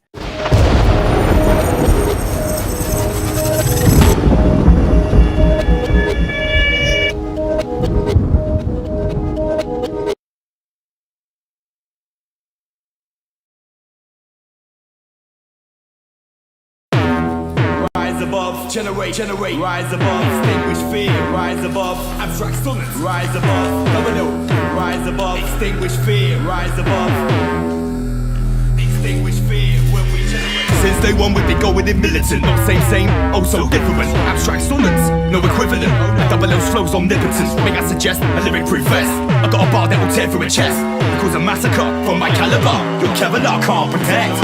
Anyway, back to the subject, expose devilish acts to the public, and talk topics they won't publish, instigating cold wars like Sputnik, observe you with a satellite view, heard the cattle these parasites do, worshipping the gods of our conquerors, it's a blinded acolyte view, members the spineless remain reminded, they drink blood and sacrifice you, so misguided, laws are provided, to benefit the chosen few, so we rise above and extinguish fear when we generate love, a single candle lights up the darkness, that is the power we all harness. Let's identify targets, light them up, lift them down. Carpet beef, sprinkling garnish. The message, word, power, sound. I don't care if my wet gets tarnished. Split this shit till I'm dead in the ground. When they pollute your mind with garbage, do one thing, just hold it down. Rise above when we generate. Rise above, generate, rise above. Extinguish fear when we generate. Rise above when we generate. Rise above, extinguish fear when we generate love. Rise above when we generate. Rise above, generate, rise above. Extinguish fear when we generate. Rise above when we generate. Rise above and extinguish fear when we generate. This is more than 232s in a hook. You want lyrics? I write books. Where your head double L overtook with a statement you can't overlook, and I drop rhymes you can't unhear. Plot lines never unclear, and I tell them direct to your ear. I doubt the signs that guided us here. And these lies from lost puppeteers who cut through throats like Schwartz buccaneers. Call to arms, don't volunteer, or take orders from brigadier. From war and carnage they profiteer. The march goes on till we disappear. It's my duty to interfere, smash them system like chandelier. MCs chat about whips and cars, I rap bars about pyramids on Mars. Another weird subjects, hidden for years, locked in casts. Strap a protective mask, inform your collective war and star. It's a harrowing task, and I'm swimming in fears on a narrowing path, I'm powering past. All these bullshit rappers will devour you last, and they're carrying fast. Drop from the top of a towering shaft, push from the ledge of a soaring peak. Shoot from the pledge of my war and speak. Close to the edge, the outlook's bleak. Frozen breath cause the output's weak. Rise above when we generate. Rise above, generate, rise above. Extinguish fear when we generate. Rise above when we generate. Rise above, extinguish fear when we generate love. Rise above when we generate. Rise above, generate, rise above. Extinguish fear when we generate. Rise above when we generate. Rise above and extinguish fear when we generate.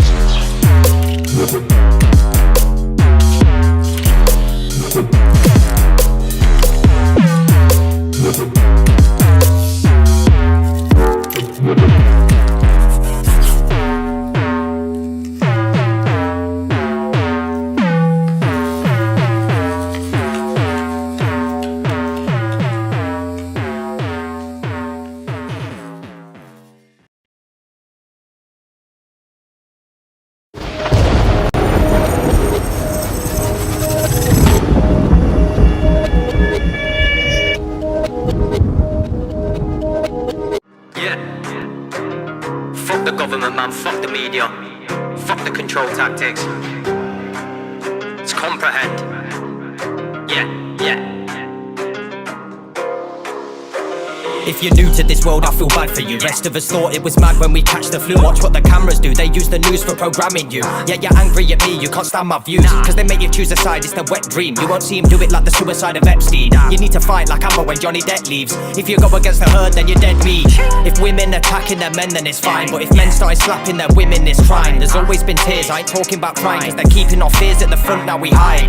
This pandemic is used for control, abusing our souls till we choose to revolt. Me, I'm refusing to do what I'm told, I guess that's nothing new, I refute what is false. Come along with me, and we can all be free. I need you all to see the lies they try and teach. We cry inside, we're weak. Inside our minds they reach. We hide behind our screens. We hide behind our screens. Soul for control, soul for the power. Torture your souls, fortune to cowards. Soul for control, soul for the power. Torture your souls, fortune to cowards. Soul for control, soul for the power. Torture your souls, fortune to cowards. all for control, it's all for the power, torture your souls, before shit's a cow. We're fools but our phones are smart, and I ain't following the rules like I'm Rosa Parks. Yeah, I'm here to expose the farce, I'm an angry little man, Bonaparte. The vibrations we take in are filled up with nothing but violence and hating. I'm tired as fuck, there's fires and floods, we try rise above, so it's drugs that we're taking.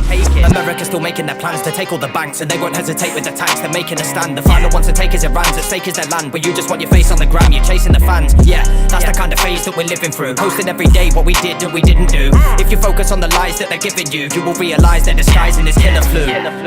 Come along with me, and we can all be free. I need you all to see the lies they try and teach. We cry inside, we're weak. Inside our minds they reach. We hide behind our screens. We hide behind our screens. It's all for control, it's all for the power, torture your souls, and force you to cower. It's all for control, it's all for the power, torture your souls, and force you to cower. It's all for control, it's all for the power, torture your souls, and force you to cower. It's all for control, it's all for the power, torture your souls, and force you to cower. Feels like we're slaves in a mad dream, and I ain't taking your vaccine. I ain't letting them invade me with bad genes, so they're gonna make me feel I'm crazy and have been. I'll keep saying it for years though, let's revolt. And I think it's very clear that the tests are false. These people surprised that we're freedom of speech. I can say what I like if it's nice or it's mean. Oh wow, now the truth can't be handled. If you got the wrong view, you'll be cancelled. Soon you're gonna need a pass for your freedom. I'm saying fuck the government, you're trapped if you need them. Still I want us all safe and sound, and I'm praying it don't take us down while they rape the pound. I watch the media, it makes you frown, cause they're delivering the news like a paper round. It's all for control, it's all for the power, torture your souls, and force you to cower. It's all for control, it's all for the power, torture your souls, and force you to cower. It's all for control, it's all for the power, torture your souls, and force you to cower. It's all for control, it's all for the power, torture your souls, and force you to cower. Right one. Yes, hello, Hang on. comprehend. Hello, can you hear me? Yes, Oh, bruv. yeah, I can Welcome hear to you. Rise Above. Oh, yes, bro. Do you know what it is? I think there's a delay. No, it's good, bro. We're good. Thank you for having me, man. Sorry about that. I'm a bit of a No problem at all, mate. Welcome to Rise Above. How you doing? Fucking gassed to be here, mate. Thank you for having me. So, Thank you for flagging out the track as well. As the story goes, how did you hear about like how I played the track last week? Because we've never spoke before, right? No, that's correct, man. We only spoke 4 days ago now. Yeah, after the show last week. Yeah, man. So clearly one of your fans, because you know this is popping, bro. This is some certified shit you got going on right here. I rate Thank you very much, mate. Clearly someone who was listening in. Sorry, someone just said I'm a little louder than you all. Let me just. Oh right, let me turn you down, mate. Let me turn you down. I've got a mixing desk here. It's fine. You don't worry about the levels. Usually I've got a team full of people, but it's like it's a Bro, light this is show mad. tonight. This is some mad shit going. I've never been on anything like this. Some weird madness. But Mate, we pride ourselves on having basically the dopest chat show on YouTube. There's nothing. I don't think there's anything else like this. I don't care. I'll say it. Like no one else is doing a show like this. Am I allowed to swear, by the way? Is that cool? You're allowed to swear, mate. Oh, there's only two swear words. The two swear words are the C word, you know, the virus, and the V word, the one that goes in your arm. You just got to use code. Those are the only swear words that will get us taken down, mate. So we call it I know, it's crazy. We call it the Soviet Union, or like the procedure, or something like that. Yeah. Or the glorious cure. The glorious cure. Right. So tell us a little bit about yourself, Hendrik. Right. How long have you been emceeing, bro? Wait, just quick. Sorry, just to answer your last point. So someone commented on my YouTube and said, "Oh, your track was played on Rise Above Live," and I was like, "Oh, mad." I was like I hadn't heard of you at that point, innit? I was like, "Oh, sick. What's that?" And then they told me, and then you ended up commenting anyway, and I was like, "Oh, sick." And like, it's mad to like just know your shit's being played over here and you're not aware of it, innit? But yeah. So I've been spitting for 6 years as of December, but I took a year and a half off the year before last and last year, so half of the year before 2019 and then 2020. But this is like my comeback year, innit? So I'm just trying to. You're back, mate. You're back. I'd never heard of you before. I don't even know how I came across the track or the video, but I saw it. As soon as I saw it, I was like, boom. Bruv, if you don't mind me asking, how old are you, man? I'm way older than I look, man. I'm 26, innit? You're 26. Okay, well, I'm probably a little bit older than I look. I'm 38 this year, yeah. Oh shit, is it? Yeah, I'm a proper old man, mate. I can still spit though, still got it. Yeah, no. I was gonna say I didn't think you were that age. Thank you, man. What I was gonna say is you maybe I thought you were slightly younger, maybe early 20s, but I was gonna say like a lot of please don't take this. It's certainly not a dig against you, but from our opinion, you know. People of my age, a lot of people a little bit younger than us in your age group are quite ignorant to what's going on at the moment in general, maybe possibly a bit more than my age group. Would you agree with me? 100%, man. Well, although having said that, it's like, although I associate with circles that are on the same sort of level as me, so maybe I don't notice it as much, but I do get a lot of shit from my views from people around my age, innit? Join the club, mate. Yeah. I think there's a lot of I don't want to say sheep, it's a bit disrespectful, but there's a lot of sleepers, shall we say, out there. But, surface dwellers. Yeah. Sleepwalkers, yeah. We try to avoid sheep. I find it a little bit derogatory as well. I'll tell you what, mate, this is what really sparked my attention with you, is for one, you could spit, unlike most of the younger MCs coming through now that really haven't got many skills, and it's all about, look at me, I'm shanking people, etc., etc. I don't really get down with that stuff. No, me neither. Mate, you could certainly spit. You were certainly not talking about the egotistical stuff, which I love. You had themes, and there were certain things in there that I was like, oh, okay, this dude knows. Yeah. So I don't know how much have you seen of our show, but this show gets taken down a lot. Does it? Oh, mate, my old channel, I had 5,000 subscribers. It got totally deleted last week. I had 150 videos. I had 200,000 views in total, totally deleted for hate speech, for medical misinformation, etc., etc., etc. Well, the problem is you got to understand who owns these fucking platforms, innit? That's the of course, mate. Of course. It's grim. So, have you heard of Guidance, the guy that made the anti-vaccination tune? Yes, I hit him up about a feature. I swore that. I said the V word. Yeah. Hopefully, I spoke over you because I do that a lot. So hopefully, that's fine. Don't worry. But we've got no strikes. Don't have to worry about that on this show, mate. Yeah. No, I reached out to him, hoping he'd do a feature with me, innit, off the back of Coronialism, because I thought we were on the same wavelength. But he just said it wasn't for him, innit. So it's fair enough. Really? But yeah, I've heard of him, man. I've checked his stuff out. Because he got taken down for that tune. That tune basically got deleted off YouTube for medical misinformation. Really? You see, the freestyle that I sent you, Mike, that was included in all the videos that got deleted. I don't know if that one got a strike or that, but yeah, well, mate, like I said before, I'd be honoured to do a feature with you. I think you're awesome, bruv. Bro, let's get it, man. Let's fucking get it. In a minute, I'm going to show you some memes. Yeah, we do a lot of memes on the show. We like to tell the news about what's going on in the Soviet Union using memes. And we've got this dude called Virus Man who actually came along to us last year. He got totally deleted off Instagram because of his memes. They're so hot. And we lost him for months, and he turned up last week at the protest, right? So I'm going to show you some of his memes in a minute. And I want, did you hear what I was saying earlier on when you do the test? I'll show you something, and you've got to just say what you see. Give me the lowdown. We'll get onto that in a minute. So yeah, right. So Coronialism, how long? That's about a month old, is it? Yeah, man. So I took the year and a half off, right, and I've just been writing loads of stuff. So my plan this year is to drop a new song every 2 to 4 weeks with visuals, and up until next February, I've got it planned out till. So it's going to be a busy year, man. But yeah, it's non-stop right now. But yeah, I dropped that about 4 weeks ago, did the visuals. We went down to London to actually go to one of the anti-lockdown protests, but no one got back in touch with me when I touched down in London, because I'm from Leicester, innit? So I'm obviously up in the Midlands. Yeah. So no one got back in touch when I got to London. So I was like, where are they? So I couldn't actually find them. So we ended up just taking advantage of it anyway, innit? And just shooting what we could, where we could. It's a great video, very simple but very effective. That's it, man. That's it. We just tried to do what we could. But yeah, man, that was about 4 weeks ago, and it's doing really well thanks to the likes of yourself and all these like anti, COVID pages on Instagram. They all helped push it, and it was crazy, man. Like I say, the first 4 years I was doing this, I was more or less slept on. But I get why I was shit in it. So I took a year and a half off and got good. And now I've come back and I'm actually good. I can make good music, innit? I've only seen 3 of your things. Coronialism. I think was it the Bacon Brains freestyle? Is that the one with the Barbie dolls in it? No, that's New Ben's Hublot. Oh, that one's good as well. So that's the 3 things I've seen so far. And we're going to play one of yours after you leave. It's a couple of years older from, what is it, 2018? 18, yeah. So that one I thought would resonate with your listeners a lot more in it than some of my cheeky stuff live. So just to give the listeners a bit of context. So I'm a conscious person. I rap conscious stuff. And in the past, all my stuff was like anti-government conscious stuff.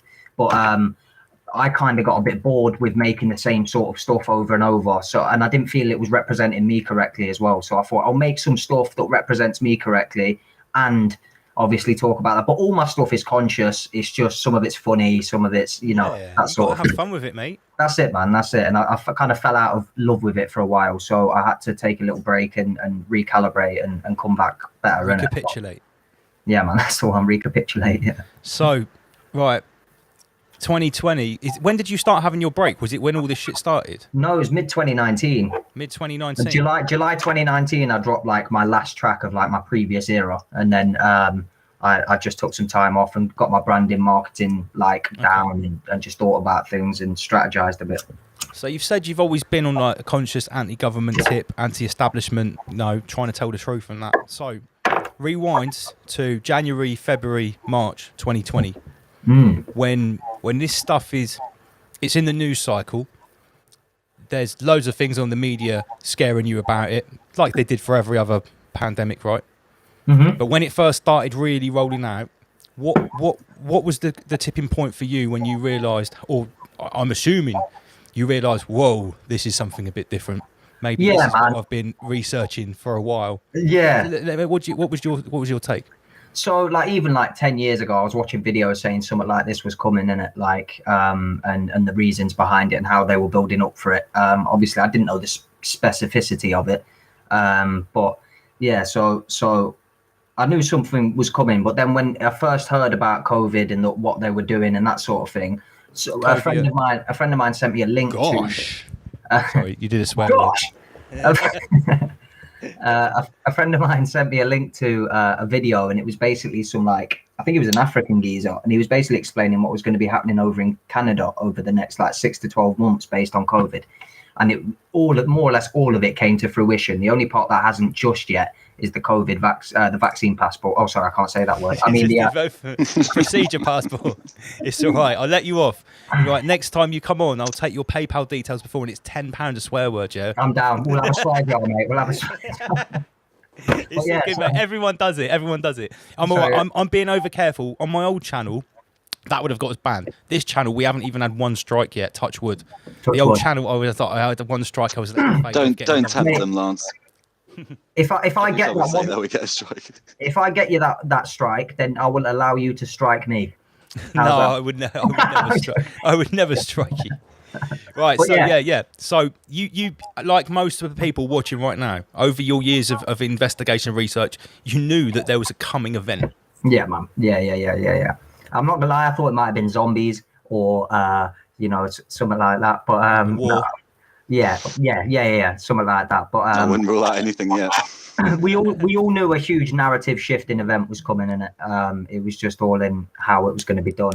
But so I watched the video and I thought, okay, I can see how this is going to go now. This all makes sense. And then I was just my usual self, man. Didn't follow the rules. That's just me, man. I don't buy into this shit in it, and I haven't ever caught. Oh, I think I caught COVID late 2019, but I don't know, man. It was probably the cold. I don't fucking know. Who knows if that shit's even actually a thing? But so you had a positive test, basically. No, not even, man. Not even. Oh, right. I didn't follow. Ill. Yeah, I was ill, and I thought maybe it was what everyone's going on about. I don't know, but so I was just cracking on with life, man. I wasn't doing anything differently, except all my friends were scared, and I was like, come on, man, we're all on the same wavelength, innit? So how are you lot thinking differently to me? But yeah, I just cracked on, man. Never got ill. It didn't really impact me. The only impact was obviously the public restrictions and stuff, but apart from that, it didn't really impact. So how do you get along with those restrictions, knowing what you know? Do you wear a mask to the supermarket? No, do you know what? The only time I wear a mask is to get in an Uber, because I can't get in it otherwise, and then I can't get an Uber. But then I'll have the mask here in it, so I'm not actually even wearing it. But that seems to keep them at ease. People don't care.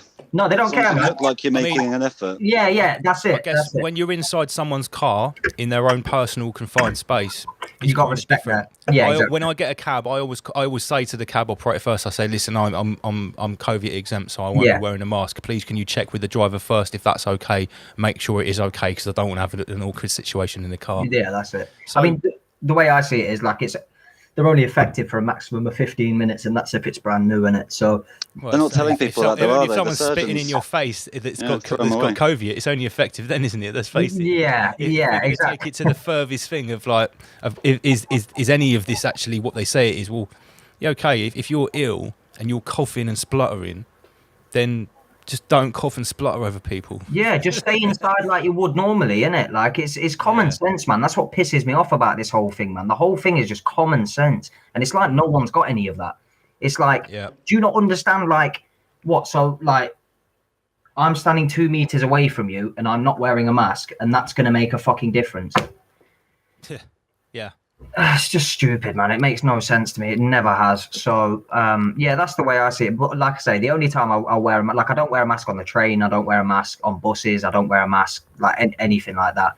I just wear it anyway. We all know it's optional if you read the actual rules. Exactly. So, like, yeah, they'll come up to me. I'll just say I'm exempt. I've got asthma. I think you're ready for the mimetic rise above initiation test. Let's go, man. Right. Initiate me, big man. Initiate me. Right, so it's more. It's more. I'm going to show you some memes, and I want your reaction first. All right. Do you know who this character is? No, not on his face, but I can see what he's representing with that. You don't know this guy's face? No, it's because I'm not gonna lie to you. My laptop is shocking, mate. But let me like a halo around his face. Let me just make it. Let me see if I can get rid of that one. One sec. Plus, it's on I don't know how to full screen this, bro. This is. Don't worry, mate. This is. Do you know who Klaus Schwab is? I've heard of him. Yeah. He's the leader of the World Economic Forum. Okay. Yeah. Yeah. So you heard of the Great Reset, yeah? Yeah. This dude is the dude that wrote the book called COVID-19 and the Great Reset. Yes. Okay. Yeah. Okay, so you can see where we're going now. So this is an absolute virus man classic. He's sort of like, yeah. Well, it's like what's the saying? Like, today's conspiracy theory is tomorrow's mainstream media story. It's like, man. Give it 6 months maybe at the moment.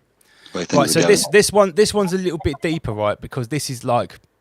We're not flat earthers here, Hendrik, right? No, but we question everything. We question NASA, 100%. right? So, Daddy, how far away is the moon? Well, the sun shines on the Earth, which is then turned reflects to the plasma belt. When we see our own reflections on the moon, gosh, right? Gosh.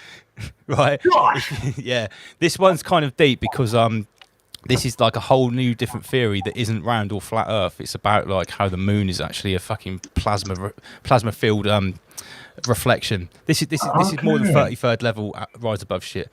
Right, next one. World Economic Forum. You'll eat bugs and you'll be happy. This is new from Virus Man. Just fucking take the shit and fucking be happy with it. That's great. Well, yeah, take your procedure, go and live in your container. And don't complain about eating like a bug sandwich, you bigot. That's fucked, man. I should laugh, innit? I should laugh, but it just pisses me off, man. Yeah. We try to make it funny, but then like the reality of it is actually like really, really bad. You know what I mean? Literally. Like, if you don't laugh, you'll cry though, innit? So you got. Well, no, that's the thing. That's why we made the show. We tried to make it fun. No. Yeah. So what was this show called? Was this the one with Noel Edmonds with the Deal or No Deal? Deal or No Deal, that's the one. That's it. When you find out what's this? When you find out all the rule following and mask wearing was for nothing, box 23, hoax. Jokes on them. Jokes on them, mate. Should have been box 33, right? Yeah, that would have made more sense. Is that like a running theme you guys have got? Because you mentioned 33 earlier. Let me ask a question. Is that the Freemasons or? Have you noticed when you watch certain news stories in the last 18 months, certain pivotal news stories, usually about the pandemic or maybe about the race war stuff, the Black Lives Matter stuff, have you not noticed that number 33 has been appearing in news stories a lot? Have you noticed it? I haven't personally, no. You haven't? To be honest, though, I try not to watch the news a lot. That's absolutely fine, mate. Maybe this is the question we're asking, because we look into what the Freemasons believe, basically. We're trying to sort of like bring that knowledge out and teach everyone else about 33 it. Right? degrees. There's 33 degrees. There's 33 is a very powerful number. We did a whole show about it last week. But the thing is, ever since we did the show, people have been messaging us. Everyone started seeing it. Everyone was seeing it before. We've been covering it, popping up a lot. but we're not sure if we're making us see it by talking about it. Yeah, I get you. That is a thing that is I'm constantly asking that question. Constantly asking that question. Well, I like to think not like to think, but like in regards to that point, it's like angel numbers, isn't it? Sometimes people see it more often because they're looking for it, innit? But well, you've heard of 1111, right? yeah, that sort of stuff. Well, in the angel numbers theory, right? 11 or 1111 is the number of thought or intention. Okay. 22 is the number of action or manifestation. But when you put those together, the synergy 33 is actually the number of genesis, when you use thought and action together to create something. So 33 is a master number. Fucking hell, we need to chat, bro. You know way more than me about this. The depth of the I'm switched on, innit? But you're wait until you meet my teacher, Master Lee. He comes on later, mate. In fact, he's coming on at 10. Oh, in 5 minutes. Holy shit, we're getting through the time here. Yes, right. Mate. I'm excited. Mate, this is Rise Above, bro. Right, next. What have we got here? Here we go. So this is one of those ancient medieval paintings. What do you think to this, Comprehend, mate? I think the Great Reset is fucking us in the arse, mate. That's what I think. Well, Lord Schwab, right, in some of his speeches and his videos, he openly says that in the future, in the fourth industrial revolution... Wait, I've got a button for this. Where is it? No, this one. Lord Schwab says... Right, Lord Schwab says, like, in the future, there'll be an array of nanocomputers inside your body, like, and he says some fucking crazy shit, right? And we used to joke, like, they're going to put anal swabs in your asshole. They're going to put nanotech in your butthole. We were joking about this last year. But a couple of months ago, we unraveled, or we found, that they were actually anally swabbing people in China. Have you heard about this? Oh, no, I haven't, no. Mate, 6 months ago, it was all over mainstream media. In China, they were doing the COVID test by putting the swab up people's butthole, right? This is true. You can check it. Japan not because I don't believe you, just because that sounds mad. Yeah, mate, we uncovered some very mad things here. Japan kicked right off about it. The Japanese Prime Minister was like, please stop swabbing my tourists, right? Sorry, 2 months later... No, it's the way you're phrasing it, bro. Yeah, but you can't make mate, it up. This might be funny, right? But everything I'm saying is absolute God's honest truth, I swear. We've shown the articles. The Japanese PM was like, Mr. China, please stop swabbing my tourists. Anyway, 2 months later, we found out about this technology called Terra Grippers, which is this tiny nanotechnology which goes inside your stomach and grips on the inside of your stomach, and it's the shape of a Solomon star, and it slowly pumps drugs at you. Well, guess how they're administered? On the end of a swab, and they said the best place to put them is in the anus because they go directly into the intestinal tract. Yeah, so it's like we were joking. Lord Schwab wants to put nanobots inside your butthole. 6 months later, already happened. Rise above. What do you? I don't know. Like, if I can interject, I don't know if you've got like a set regime, but I was just going to ask, what are your thoughts on AI and when the singularity happens and humans being transferred into human brains being transferred into into AI and stuff like that? I'm glad you asked that question, mate. We did a whole episode about transhumanism about 6 or 7 weeks ago. I believe what's happening now, and I'm not saying the procedure that people are having now has actually got the transceiver for the singularity. I think what they're having now is a precursor. It's got aluminium in it. It's got ferrous metals in this hydrogel that's in these procedures, right? I've heard some magnetic stuff. Like, I've seen videos of people like... That's not fake either. Okay. I've seen these scientific papers that show that this ferrous hydrogel metallic liquid that they're using has magnetic properties. This is all documented, right? To answer your question about the coming singularity, if you read all the top level transhumanists, what they actually believe and what they're moving to with this singularity, this coming Internet of Things, the IoT, right? They're talking about having billions of nodes within the smart network. The first time they talk about 12 to 9 billion, and that's like 3 devices each, like wearable devices. But then they say when the singularity fully comes, it will go to 30 billion. But that will include 10 billion biological nodes. Wow. Well, by the year 2030, how many people are there projected to be? 9 or 10 billion? Well, subject to the depopulation regime, I guess. Well, yeah. We've got competing narratives here. But the thing is, by their own text, their own projections, they are saying that there's going to be 10 billion biological nodes in the Internet of Things, and that means Us. So how are we going to become a node in a smart network? That means we will have to have a piece of technology inside us to receive, because that's the way that 5G works. Every node rebroadcasts the frequency, right? So they're planning to do that to us.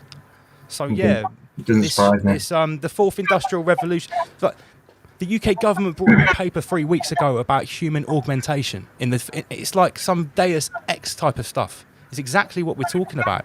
Bro. An array of nanocomputers going inside us to speak to the AI singularity, the algorithm, whatever. Oh, so you're talking like almost like remote controlled humans? Yeah. Well, Elon Musk says that the way that neural lace will work is right now, if you want to search the internet, you use your fingers, you type into Google, right? Oh shit, I just did something to the I was going to say, you've just knocked yourself off. What have I just done? I just typed on the fucking... Wait a minute. You've turned your camera off. I just typed on the thing, right? So right now, you want to search the internet. You type here, it goes onto Google. They're saying when you have the neural lace, when you want to search, you will just think about what you want to search, and the information will be directly downloaded, and you'll just think it. They say it will get to a point where you don't know whether you're thinking or what you're searching. Oh. Because think about right now, when you search on the internet, think about how controlled the search result is. Yeah. So imagine if that's your thinking process. Your thinking is actually symbiotically linked to a search engine that's inside your neural lace. That's what Elon Musk says will happen. And let's face it, who's the biggest search engine? Google. And who's one of the most fucking corrupt people or companies on earth, corporations? Google. So it wouldn't surprise me if they were the ones leading this situation. Yeah, no, mate, the Alphabet company, companies that, what is it? It's called the Alphabet company, own Google. Those multinational conglomerates, big tech, whatever you want to call them, you go far enough, they'll go back to one source. They go back to the owners. What annoys me, Lance, if you don't mind me calling you that, or should I call you Double L? Mate, Lance is fine. Don't call me Double L. It's just my screen name, please. What worries me is like the fact it's such an AI is such an unregulated department right now, and any of the countries who are developing it care about is being the world leading power in AI and using it for military purposes, isn't it? So there is a way in my opinion that we could utilize AI in an effective manner and it actually be beneficial to mankind. But the problem is the people in charge of it who are using it are doing it for negative purposes, man. So I don't see any good coming from it. Real talk. Yeah, mate, you're absolutely right. Do you agree, Word Nerd? Yeah, 100%. Yeah, man. Actually, Putin was one of the only leaders I saw gave a speech warning against it. He had all these Russian robots lined out that had super advanced AI, and he said, "Look, we're doing this, but should we be doing it? Yeah. What are we actually doing here?" No, because the thing is, these guys think it's all fun and games until their own AI fucks them up. Do you know what I mean? Hendrik, can I just point out, last week we covered, or I at least posted on Facebook, the UN said the first ever AI-controlled attack drone malfunctioned and killed someone. Bro, that's not even the scariest thing. The first one we made said it wanted to kill all of humanity, and we're there like, nah, it's fine. We'll just carry on. We'll be all right. Fucking dickhead. Yeah, they made two separate AI computers, and when they linked them together, because they weren't connected to the internet, when they linked them together, within like one hour, they started talking to each other in a language nobody understood. Yeah, they made their own language, didn't they? Cut them off. Yeah. No, and that's the start, man. They're like infants right now. Not even infants. They're like fucking fetuses. They're like right now, and we're just continuing to develop them. Right now, they're like 7-8-year-old children. Give it another 20-30 years, they're going to be like way smarter than us, man. And they're already showing negative signs of development, and we just continue to walk down this path in the hope that we can have AI controlled tanks and like shit like this. And it's like, you lot of dickheads, man. Have you heard of the Word Nerd? Tell me you don't agree. Tell me you don't agree. No, it's not a single thing they can't weaponize, and that they don't. Yeah, man. It's already been weaponized. Have you seen how one of those attack drones actually works? It literally it hovers like just out of your line of sight, maybe 1,000 meters up there. Okay. And then it gets you, it targets you. It flies towards you at 200 miles an hour, and it explodes 20 meters in front of you, flying towards you. So the shrapnel just takes you out, and there could be people stood right next to you, and they wouldn't get hit, and you wouldn't even hear it coming. Wow. And one of these has already hunted someone down and got it wrong and took them out. And it's like, whoa. Bro, I'm sorry to backtrack, yeah. So obviously the reason I got into rapping is because of people like Loki, Akala, Logic, like all of these, man, yeah. So I got into it from a lyricism perspective and from a conscious perspective. It's the only reason I started, hence the name Comprehend. I mean, my government name is Hendrik. Yeah. So comprehend. You get me? That's just perfect for you, mate. It just you get it's so you, mate. Yeah, man. So obviously, even Loki has a sample in one of his songs, and I can't remember who says it, and it's like is it Abomination? Yeah, it might be Abomination, but he's like drone, like you can use drones to kill people, but like imagine you could use the same technology to send food to poor people, you get me? Yeah. But you know, it just goes to show the priorities of the people in Have you ever heard of Terror Slim, UK rapper? No, actually I haven't, no. We had him, he's based in Bristol now. We had him on a couple of episodes ago, and we were actually talking about the lack of rappers that are talking about what's going on at the moment, and Terror Slim actually said, where the fuck is Loki? Where is Akala? Why are they not talking about possibly like the greatest threat to everyone's freedom, to everyone's justice? You know, if you call yourself a social justice warrior, where are you on the biggest universal threat in living memory? Don't get me started on this, yeah. He called them all out, mate. He called them all out on this show. The amount of conscious rappers and shit in Leicester, yeah, they call themselves conscious rappers. And then as soon as this started, it's like, yeah, but I want to go on holiday this year, so it's convenient to get the vaccine. I'm like, you're a dickhead, bro. Where's your integrity, man? If there's anything Loki taught me, it's that I'd rather die standing for something than live standing for nothing. You get me? That's actually, you know, that's a John Rambo quote. I thought I made that up. I'm not gonna lie to you. No, maybe Loki took it from him. I swear this is a John Rambo quote. You either live for something or you die for nothing. Yeah, that's the one. Yeah, that's the one. Mate, I live my life by that. Live for something or die for nothing. Absolutely. Bro, I'm happy to not go on holiday for the rest of my life than give up my integrity. Mate, for me, right, even if I thought it was just a regular dangerous procedure like all the other ones that were pretty dangerous, even if I thought it was just that, and I didn't think it was fourth industrial new Schwabia brain technology, right? At a principle, I still wouldn't be coerced into taking it. Yeah, 100%. It's like no. You let them push that line, and there's no going back. Can I just touch on something I saw someone just commenting? I think her name was Elisa. So she just mentioned like she's walking down the street and she'll take, like, she's not wearing a mask and someone will look at her and then just take their mask off, and that just doesn't that just go to show the level of, like, I want to say sheepness, but again I feel derogatory saying it, but I mean the level of, like, you know, mass, like, we control ourselves, man. Like, you just see enough people doing something and you do it because everyone else is doing it. I know what you're saying, man, especially in this country, we just go along to get along. Yeah. So shout out Lisa for that point, but that's some real talk, man. Like, I've been the same. I'll walk in the shop with no mask and I'll see someone just take their mask off because I'm not wearing a mask, and it's like, well, that's why we do it. And not only that, like, why are you doing it in the first place? Because your friends are going to shun you, because your family's going to shun you. Where's your integrity, man? Oh, by the way, can I just also quickly say, Lance, check out my shirt, bro. Stop censorship. Yeah, man. Truth T-shirts. He sent me a little package. Go check him out if you can on Instagram. Speaking of T-shirts, Hend, right? What size are you? Small, obviously small, bro. Look at me, mate. Extra small. I'm glad you said that. Why? What you got for me? You got a Rise Above shirt for me, mate? I love the fact I never have to buy clothes again, and all my shit is just conscious clothes that I get given. You've seen we've got Rise Above, like, merchandise and everything, yeah. Yeah. Well, like, this is one that I hand drew myself. Oh, that's dope. What does it say? It's like the White Rabbit. It actually says, "You know what time it is." # Rise Above. Yeah. That's hand drawn by me, and this is small, mate. This is yours. I'll send this to you. You're a fucking G, man. That is sick as well. These are limited edition. Did you draw the rabbit? Did you draw a rabbit as well? Yeah, mate. I drew it on my tablet. Oh, that is hard, yeah. I've got someone behind me, and she is a sick artist, bro, and I think she would rate that fully. That is hard. Mate. Thank you very much. This is yours, mate.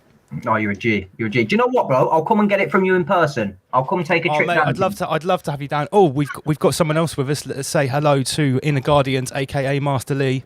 Master Lee. Sorry, that's your accent. I mean, Master Lee. Come on. I say Master. You say Master. I was going to say, where are you from? Where are you guys from? Are you London? I'm from Bournemouth, South Coast. Inner Guardians, salutations. Devon, Southwest. Salutations, Master Lee. Salutations, big man. Salutations and elucidations. How you doing? All right? Yeah. It's been a busy week. It has been a busy week. Welcome to Rise Above Light, the condensed show, mate. I suppose it's no different for you, really. It's just it's still the same connection, but. Clara, I've got you. Don't worry. I'll get Rise Above in Leicester. Don't worry. Yeah, we'll come up there. Have you been listening, Inner Guardians? Yeah, great show so far. Very good. Do you remember when I played the Coronialism tune first of all last week? We were deep in the chat and I was like, listen, I've got to cut this chat. I found this dude's music video. Let me whack this on. Put it on. Everyone's like, boom. Love this guy. Yeah, I heard it on the show. I've also listened to it a couple of times since then. Excellent wordplay. How did you stumble across it, bro? I honestly don't know, mate. I honestly don't know. Maybe somebody sent it to me. It's the algorithms. They're a blessing and a curse. I don't know. The universe presented it. Yeah, yes, the universe that's what I like to think, Master Lee. That's what I'm saying. Yeah. So it's been a really crazy week on the backlash of last week's show in the Guardians, because we unleashed the secret of 33, the third force, the law of 3, the power of 3. Sure. And there's been a lot of 33s going on this week, hasn't there? Yeah, I recommend for Comprehend to listen to that, because some of the questions that he's asked already, the answer's already in that. What's that? Sorry, is that your tune? No, we did a show last week about this 33 phenomenon, about why the Freemasons are so into 33, why many people are seeing it, etc. But there's a 1 hour segment where Inner Guardians basically explain what the third force is, or the law of 3. Okay. And it's super powerful. It's not so much it's something that you'll learn, it'll be reminding you of something you already know. Okay. It's one of them ones, yeah. It's up on my other station where I keep all the condensed videos. It's about 55 minutes long. Would you send me the link, Lance, just in case? Yeah, thank you, man. Yeah, absolutely. It's all part of natural law and creation, so we already have this. It's just that it's been occulted, and this is the sort of work of the those behind the 33 and the denying force, is to occult the knowledge that we should already have, which puts us in a very bad position where we're disadvantaged through lack of knowledge and understanding. Are you part of Anonymous with like the lack of visuals and stuff? No, Inner Guardians is just probably on Grey Ops tonight. He's I'm in the middle of nowhere. He's a close protection spec. I was thinking, he's coming on some like fucking like underground deep, like, yo, bro, let me tell you how it is, but you can't see my face, I'll get killed. No, I'm very public. Very public. Okay, yeah. Are you like are you a musician? Sorry, I only found out about this show 4 days ago, innit? So I've done a bit of research, but I don't know all you lot as individuals. Introduce yourself properly in the Guardian. How do we sum up Master Lee? All right, okay, I'll try and do elevator speech, whatever they call it, in under 30 seconds. Elevator pitch. Yeah, I mean, age-wise, I'm a lot older than everybody else on the show. My background is from the martial arts, actually. And my mother was actually very spiritual. She was into yoga, stuff like that. So from a young age, I got into stuff like astral projection and various other metaphysical things, literally from the age of 8 onwards. Now, because it's not acceptable to pursue the metaphysical, and it doesn't generally work well for you if you want to just get on in life, when I hit the age of around about 16, I just did what everybody else did. And I fell into that sort of cycle of routine and the mundane, just trying to earn a living and pay my bills and so on and so forth. But anyway, I pursued the martial arts. When I got a little bit older, I started to get into occulted groups. So I started to join various different groups and studied. So while everybody else was out partying, having a good time, I'd be sat at home reading books. Back then, we didn't have the internet, but I had an amazing library of occulted books. And I set an intention, I set an ambition that I wanted to find out the meaning of life from a very young age. And to this day, I've maintained that. So there's nothing that I haven't really looked into to find out the mystery or what's behind the mystery. And then moving onwards, through my martial arts, various other things, I got into the protection side of things, which was for the most part on the physical level, but I took it to the metaphysical. So I combined the occult with the martial arts and self-defense. because it's all in there. The knowledge of personal protection on a metaphysical, which manifests in the physical, it's all there. It's just that it's been hidden and occulted. And there's only a few people that understand it. Well, when all this kicked off last year, I realized that there was a reason why I'm here in this timeline. And I took that as a message from the universe that I needed to bring this information to more people, because for all my life and lives before, it's always been occulted knowledge. It's only the select few or the esoteric or the mystics that would know anything like this.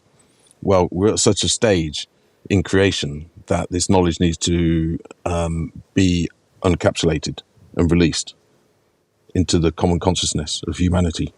Because the way I see this, and through my research, this is our last opportunity, our last chance as a species for any type of survival. This is the final frontier where when they're going from the outside, because they control the outside, they control our lives, they control the land, they control where we live, what we eat. This is the final breach. They want to penetrate our psychology, our emotions, it's the metaphysical war or the invisible war. They want to get inside. And this is going to lead us to what you mentioned earlier about the singularity and the synthetic universe. I've spent the last 10 years, even longer than 10 years, studying the synthetic universe. All the way from what those behind it have been saying with regards to the agendas 21, 2030, and so on and so forth, right through to what the mystics and all of the occulted groups have been talking about for a long, long time. This is no surprise to anybody that's been in an occult group. What's happening right now is not a surprise. This has been talked about all the way back to the Gnostics. Gosh. That was a long 30 seconds. Yeah, right. Sorry, I had to mute Hendrix. Hendrix, mate, can you, see on these settings on the bottom right, the little cog, can you click echo cancellation? Sorry, mate. That's all right, mate. We just got a really whack laptop, that's all. No problem, mate. Click on the little cog and go down to the bottom and click echo cancellation. Oh, it's already on, man. It is. All right, okay. I'll just mute you. So let me turn my laptop down. I think that's what. Yeah, it is. turn the speakers down if you can a little bit. That's it. That's great. Is that any better? Does that sound any better to you? Yeah, it's great. We had a little feedback.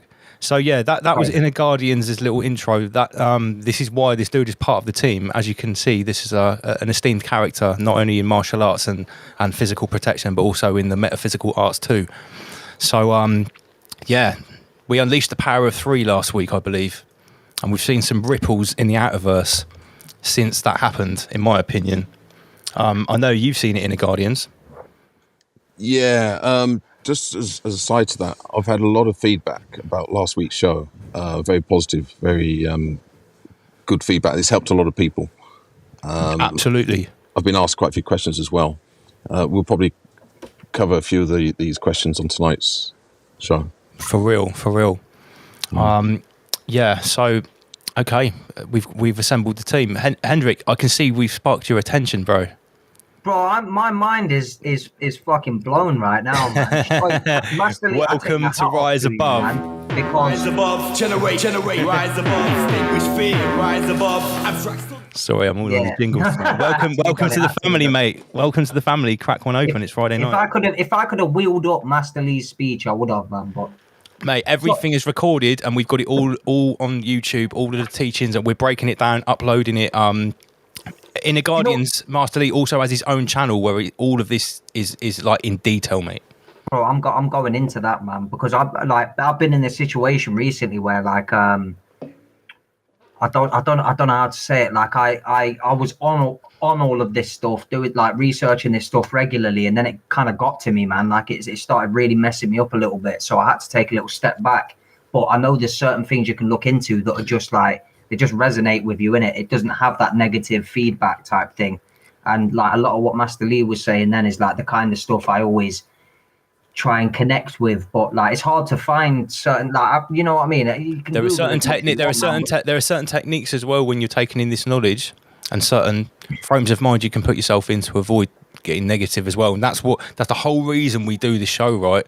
And you know, and I can tell you're going to be part of the fam going forward. The reason we've made this table for us all to sit at and talk about these ideas is because like some of this stuff can get really dark and very heavy.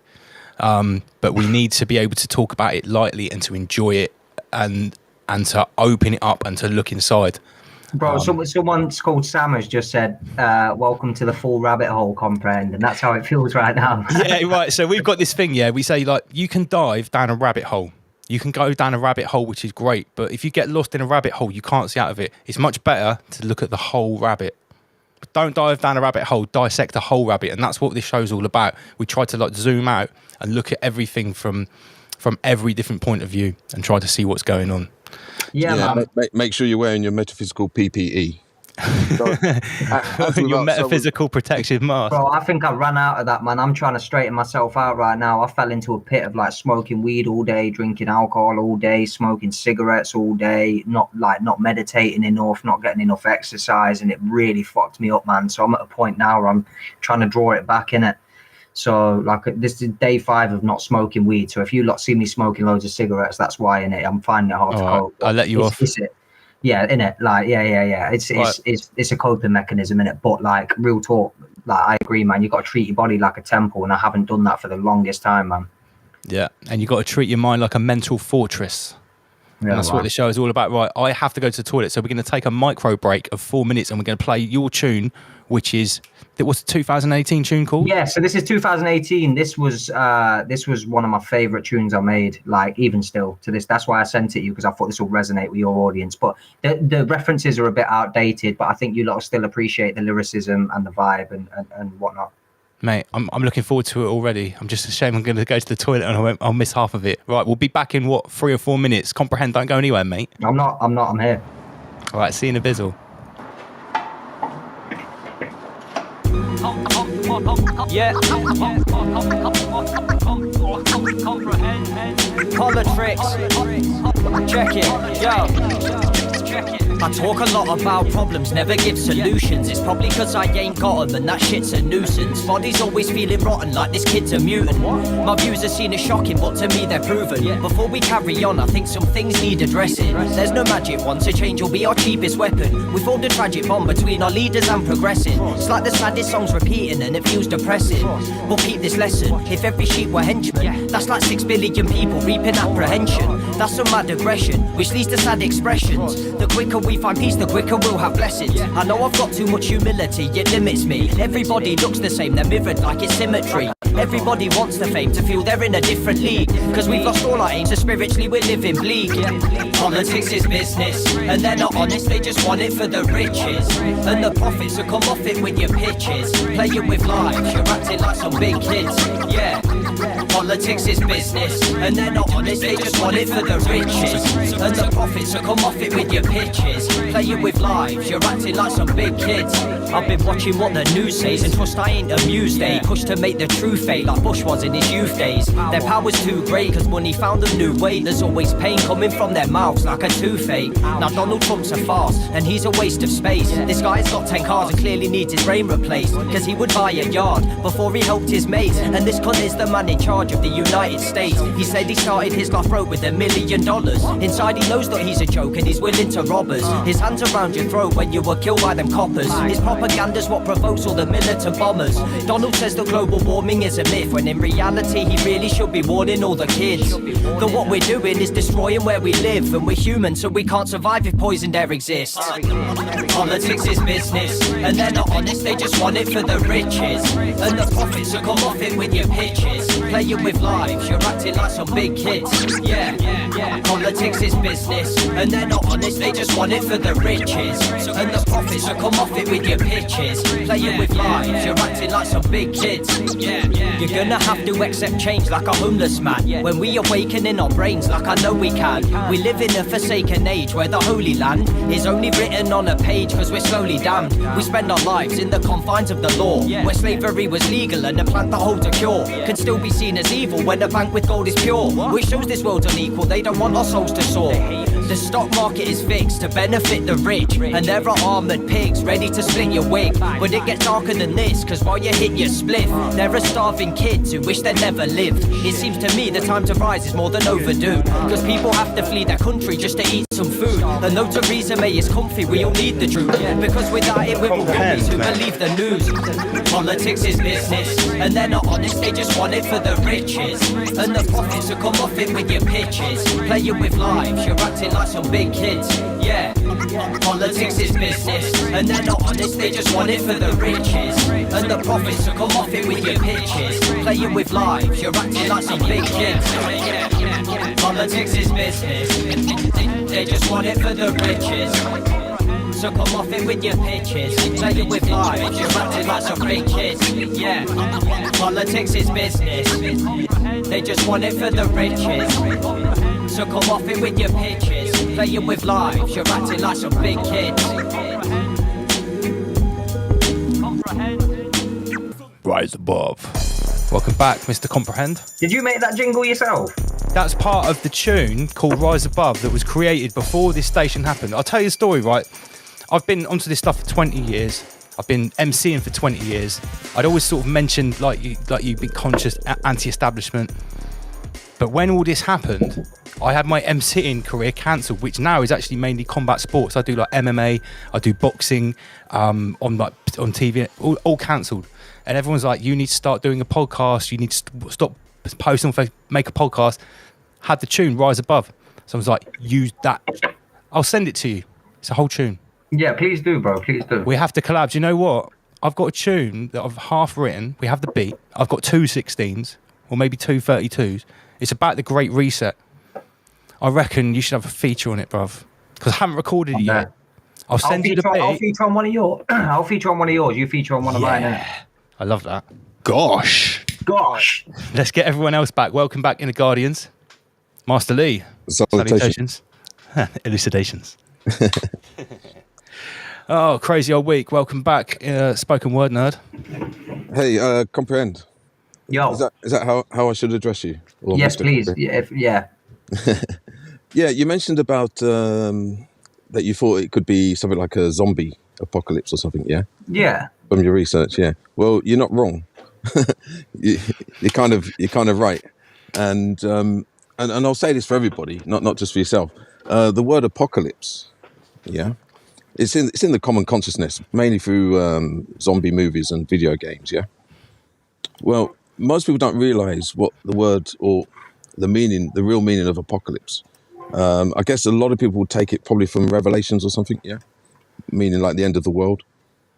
When in actual fact, and you can Google this, the true meaning of apocalypse is an apocalypse is a disclosure or revelation of great knowledge. Yes, it's the lifting of the veil, Master Lee. Yeah. Now, yes, I was chatting with a modern Gnostic. I call them quantum Gnostics. So it's not the Gnosticism of sort of pre-Christ or anything like that. They're modern day digital Gnostics, and they actually said to me that this is the best apocalypse ever. Gosh, holy shit! To be living through apocalypse ever. Yeah, to be living in this time is an amazing feat. To be incarnated in this time right now, because this is the greatest opportunity in all of historical or the timeline to awaken. I always say I don't like the term awakening, but for the most part, that's the best term that we've got right now. But it's the greatest revelation for knowledge, and the knowledge is all centered on one thing. It's not about tanks, guns, war, anything like that. It's all about consent. And we're seeing this come up time and time, every day, every week, every month. It's all about consent. And even the mainstream media, they're telling us. And going back to the 33 or even the Freemasons or those behind the denying force, this is the action of the denying force. They're literally squeezing, crushing our grapes. Now, it's down to us whether we turn it into wine or we just get turned into some kind of pulp. As far as I'm concerned, I'm turning, my grapes being crushed, I'm turning it into wine. I'm turning it into elixir. I'm turning it to anti-Coviet lemonade of the artisan type. As I explained, I know everyone thinks I'm a cheesy gimp for some of the stuff I come out with, but I don't care. Words are powerful. Yeah. Words are living language. When the Soviet Union gives you lemons, make a bespoke artisan lemonade stand and drown them in your lemonade. Rise above. Cheese. So, yeah. And so when you go too deep, I have to make it stupid. That's just that's part of my role as the host of this show. I have to keep it centered. Bro, your listeners are so sick, man. Everything they're commenting, I'm just like... I've said it before. Anybody that watches this show or is magnetized or drawn to this show, they're already in a state of elucidation. Now, of course, we've got some naysayers and haters that will watch it, and they probably watch the whole show and still hate it. There's not really much... Absolutely hate it, but they still watch. Yeah, and they give the thumbs down. How many thumbs down? What's the maximum we've got now? Is it 3 or something? We haven't still reached 3 yet. Like last episode, we had 1, but then it disappeared. We actually went down to 0. We're at 170 likes, which is amazing for like 3,000 views. Oh yeah, by the way, I've just got to say thank you. The crowdfunder for my fight against the Soviet Union just hit £3,000, which was the actual target. Holy shit. I've got to say, like, massive thank you to everyone. Thank you very much. We've now got enough to pay for the solicitor. I was going to say, what's that, an hour? And, oh, mate, you're mate, we're already at we were at 2,600. So that's, or 2,700. So that's like £200 or £300. So I've got to say, massive thank you, especially if you donated £33, because most people did. I think we had like 33 donations or 33. I know it's not to do with me, yeah, but I just want to say big up everyone, yeah, because you lot are like certified, innit? You lot know, and you're acting about. We're trying our best, mate. Like, I know enough people to talk, but. No, man, I respect that, and that's what we are trying to do here. We're actually trying to put like our words and thoughts into action, and like help other people or provide a platform for other people to feel empowered to do something else as well. Because a lot of people complain and describe the problem, but they never give solutions. Yeah, I was listening to Comprehend's song, and he mentioned about solutions. That was the first thing that jumped out at me, which is very interesting. And just to go back to a point, you asked me about, do I make music or anything like that? Well, I don't, but actually the stuff that I've studied is actually all about grammar. It's all about dialect. It's all about rhetoric. So I can really appreciate and really tune in to people that sing songs, especially of this nature, where you're actually using words, and words can be swords. All you got to do is change one letter around. And there's a lot of knowledge and information that's actually hidden in the language, in the words, in the rhetoric. And it always impresses me, always inspires me when I hear music of this nature. Not music, but the Thank lyrics. you, Master Lee. Thank you, man. Honestly, listening to you talk inspires me as well, brother. So I'm just glad to be here and to be a part of something. Yeah, feel free to listen to any of my stuff, either on Rise or in a garden. I'm going to send Hendrik all the links of your. Yeah, man. Send me all of that good stuff, man. I need some brain food. Yeah, I mean, brain food, as an example, I mean, you'll understand all this, but elucidation. So elucidated. Within that word, you've got the word El, which for those that understand that can mean the term God or electric. You got Lucy or Lucifer or lucid, so Luciferian, light bearers. The light bearer. Yeah. So all this knowledge and information is occulted. It's hidden. So even when they say the word Lucifer, we tend to think that Lucifer is a bad guy, and this is something that you have to really, I'll use the word comprehend. That you have to get the gist of or comprehend what they've done. They've inverted everything. So what they've told you is bad can quite often be good, and vice versa. So literally, whatever the government tell me to do, I kind of do the opposite. By default, just do the direct opposite by default, just to be safe. Yeah. And you got to learn. You got to learn to translate what they're saying. I mentioned in the group chat about the words should and could. Yeah, about sophistry. Yeah, sophistry. Yeah. So for those who don't know, sophistry is a method that the deceivers we use. They use language using sophistry to corrupt what they're saying or to double speak, and they insert certain words like could and should. Now, if you look at the media and comprehend. You mentioned earlier that you don't watch the mainstream media. Well, that's not a problem because, I mean, I watch the mainstream media so that others don't have to. I literally translate it. So I'll sit there and watch it and I'll listen to what they're saying. I'll understand or understand the sophistry and the techniques using NLP, hypnosis, all sorts of techniques that they insert into their scripts. And this goes from the politicians to the anchors to the newsreaders, so on and so forth, and the pundits and all of the others. They insert certain words. So, for instance, when they're saying could and should, what they're doing is, right, and this goes back to what I said earlier about consent. So if you look at all of the kind of bullet points or headlines, catch copies, so on and so forth, they always put the word could and should.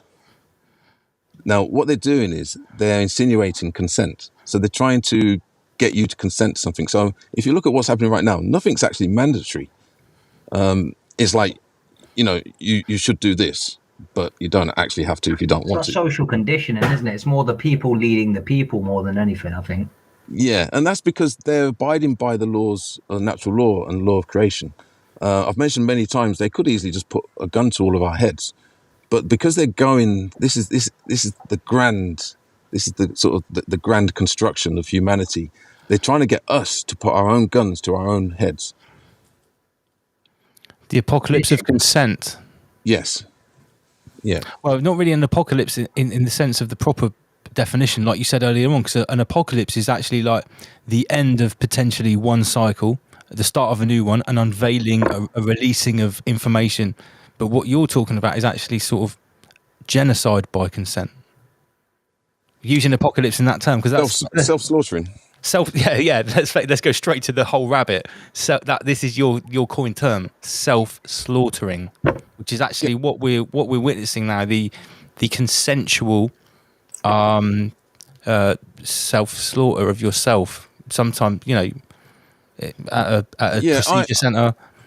With any of my students, I always recommend that they study subjects like narcissism, cluster B personality disorder, psychopathy, so on and so forth, because that will reveal exactly the frequency energy that they're operating on, the controllers. Because if you look at, remember, it's a relationship, so it's an interaction. So for those who have been involved in a relationship that's involved narcissism, it's actually no different to what the government and the powers that shouldn't be are doing to the population. It's like a macrocosm of a narcissistic relationship. And the ultimate aim of a narcissist is to get somebody to self-slaughter, is so that you crush your own grapes and then they drink your wine. Don't. Master Lee, I wanted to ask, mate, what have you ever tried to go off grid? And if so, or if not, what are your thoughts on that? Great question. Well, yeah, my school's actually called the Off-Grid Dojo. Nice. Yeah, I actually live off-grid for the most part, but I've said many times on this show, it's not easy. This whole system is set up for us not to do that. And actually, you just reminded me of something that I was going to mention. I haven't made any notes for tonight. I didn't do it on purpose because I'm glad to have been of help. Yeah. So, right, this is a very, very important point. Now, I've been involved with the prepper community for many, many years. I've studied survival techniques and so on and so forth. Now, the preppers, regardless of what's going on in the last 18 months, the preppers have always been waiting for some type of so-called apocalypse situation or grid down situation. Yeah. And I totally respect those involved in that community because they're kind of light years ahead. So when everybody was out chasing toilet paper last year, they already had a stockpile. And this is normal for the prepping community. Now, prepping is also linked to being off-grid because I would say, for the most part, being off-grid is the complete opposite to what the government or the controllers want, because it means you're independent, you're free. Okay, now, to take that a step further and to take it metaphysically, off-grid doesn't necessarily mean that you live in a field in the middle of nowhere. Okay, off-grid is also your mind. So you could actually be living in a smart city, but you could still technically be off-grid in your mind. Because you have to figure that it's not just what you externally do; it's also what you internally do. So you could be in a field, you could live in the middle of nowhere, drinking rainwater, but you could still be in prison in your mind, and vice versa. Now, obviously, we can't all tomorrow just go into the countryside and live on the field or in the fields because, the land's been taken. There's control mechanisms put in place. For anybody that's tried living off grid, you'll quickly know, or even if you've done any van living or van life, it only takes like literally one night and you get moved on by some enforcer or council or something like that. Same in Australia, man. I tried to do that there. Yeah. Camper van life. Same all over the Western sort of globe, as far as I'm concerned. Yeah. So if you look at all the parking facilities and lay-bys, they're now starting to enforce them. As in, you can only stay there for 2 hours, 3 hours, and then you get a fine or wheel clamped or a notice. Excuse me, a notice from the local council. It's really difficult. So I'm more focused on right now on the mentally and emotionally, psychologically and metaphysically being off grid, as opposed to physically just being off grid. Because like I say, tomorrow we can't all just run into the countryside and live there. And for a lot of people, they're stuck in a situation where they've got a mortgage, they've got a house, they've got kids, they've got to make money, so on and so forth. So to actually get to the point of being off grid could literally take you a whole lifetime. Now, I don't want to make, discourage people from that, because it is actually doable, but it's not easy. Because remember, the way this realm or the matrix is constructed, it's all designed as an open prison. You have to have a lot of resources to be able to even attempt it. Yeah. Yeah, you're right, man. And the mindset. You have to be economically and resource-wise self-sufficient to be even, to have that springboard to say, right, I'm going to purchase that land. I'm going to make my own water source. I'm going to dig that latrine. I'm going to get the power source, whatever it is, whether it's your solar panel. That's no easy feat. In some countries it's illegal to trap water, rainwater. Yes, I was about to say in America it's illegal, right? Yeah. Yeah, man. I've read that. Man. Me and my boys have been talking about going off grid for the longest time, man. But we're all just it's too complicated, man. We don't. The only way to do it right now is to buy a van and to cover your roof in solar panels and even like Master Lee says, man, there's still restrictions in place even if you're doing that, man. Like, where do you stop? But you're not going to get moved on. And they're coming in all the time, all these anti-traveller laws right now. I've got a feeling that's actually nothing to do with the traveller community, the gypsies, the Romani, the Irish travellers. I've got a feeling it's nothing to do with them. I have a feeling that's actually to do with all the coming people that want to start getting off grid, that are buying vans, that are, thinking about the reset. I would say for the most part, being off grid is all about what frequency you're actually tuning into. So if you tune into the frequency of the mundane, going along to get along, and the line of least resistance, then the frequency is like automatic, it's mechanical. To go into any other frequency, which they make it very hard to do, and it's a very narrow bandwidth of frequency, you actually, you have to take responsibility for everything. And this brings me to another very important point, which links to last week's show, that for the most part, most people don't want the third force because it means they have to take responsibility. They have to make their own decisions. I can guarantee you can walk down the street and ask 10 people, at least 9 of them are quite happy that the government are telling them what to do. And they want more. They actually, deep down, psychologically, they want more restrictions. Govern me harder, Daddy. Yeah. This is why we've all seen the meme. I shared it. Yeah. You often hear me use the term, you say you don't like to use the word sheep. Well, I agree with that, but sometimes I use the word gimp or cuck because it makes sense. Or adult baby. That's another one of our favourite ones. Yeah, adult baby. Yeah. Lee, I meant to say, I just wanted to interject quickly. You were saying about living in smart cities, right? So it's all about your mindset and sort of your vibrational state and things like that. Do you not find that they put technologies in place, i.e. 5G, things like that may potentially influence those vibrations in something like a smart city?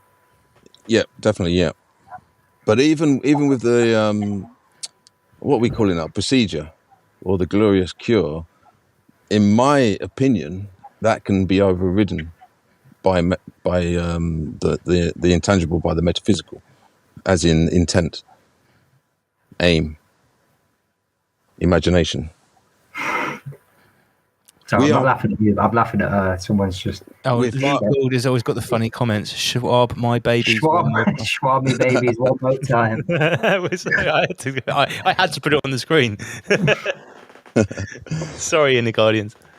Yeah, so we're far more powerful than they've told us, and they've taught us, and they've educated us. And this is the crux of the matter. We are the co-creators. We are the third force, or we have the potential to have the third force. When they're displaying the 33, like I mentioned last week, they're trying to tell us that they own themselves and they own us. When in actual fact, we should have the triad, the law of three. We should have the three parts, the left and the right. Now, what's the missing part? The missing part is the intangible. I would say for the most part, the missing part is what most people would say is God. Now, they've told us that God is not here. God is somewhere else. God is out there. God is in space. God is in the cloud.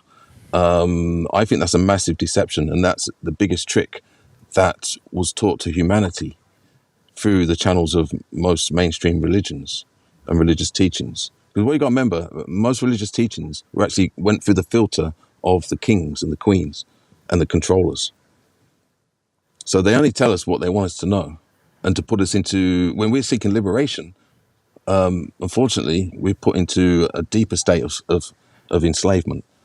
And, so God is missing, but what is God? If I ask you, what is God? Can I answer that just quickly? Sure. Because I feel like I know what you might say, but I'm not 100% sure. But my interpretation of God is the highest form of my self-consciousness that I can reach. And obviously, we're all interlinked, in my opinion. And yeah, that's what I always perceived God as. Everyone always said God is this external being, but for me, God was always internal, innit? And it's not something you believe in. It's more appreciating a certain state of elevation you can reach if you do the right things. I don't know if that's what you're going to say, but that's sort of my perception on God. Well, yeah, I mean, you've gone one step further than I was. I actually had another question that was going to lead after that, but you jumped straight in. He pre-comprehended you, Master. Look at that. But you see, that's a good example of gnosis. Like, you already know. The gnosis is already there. You just need reminding.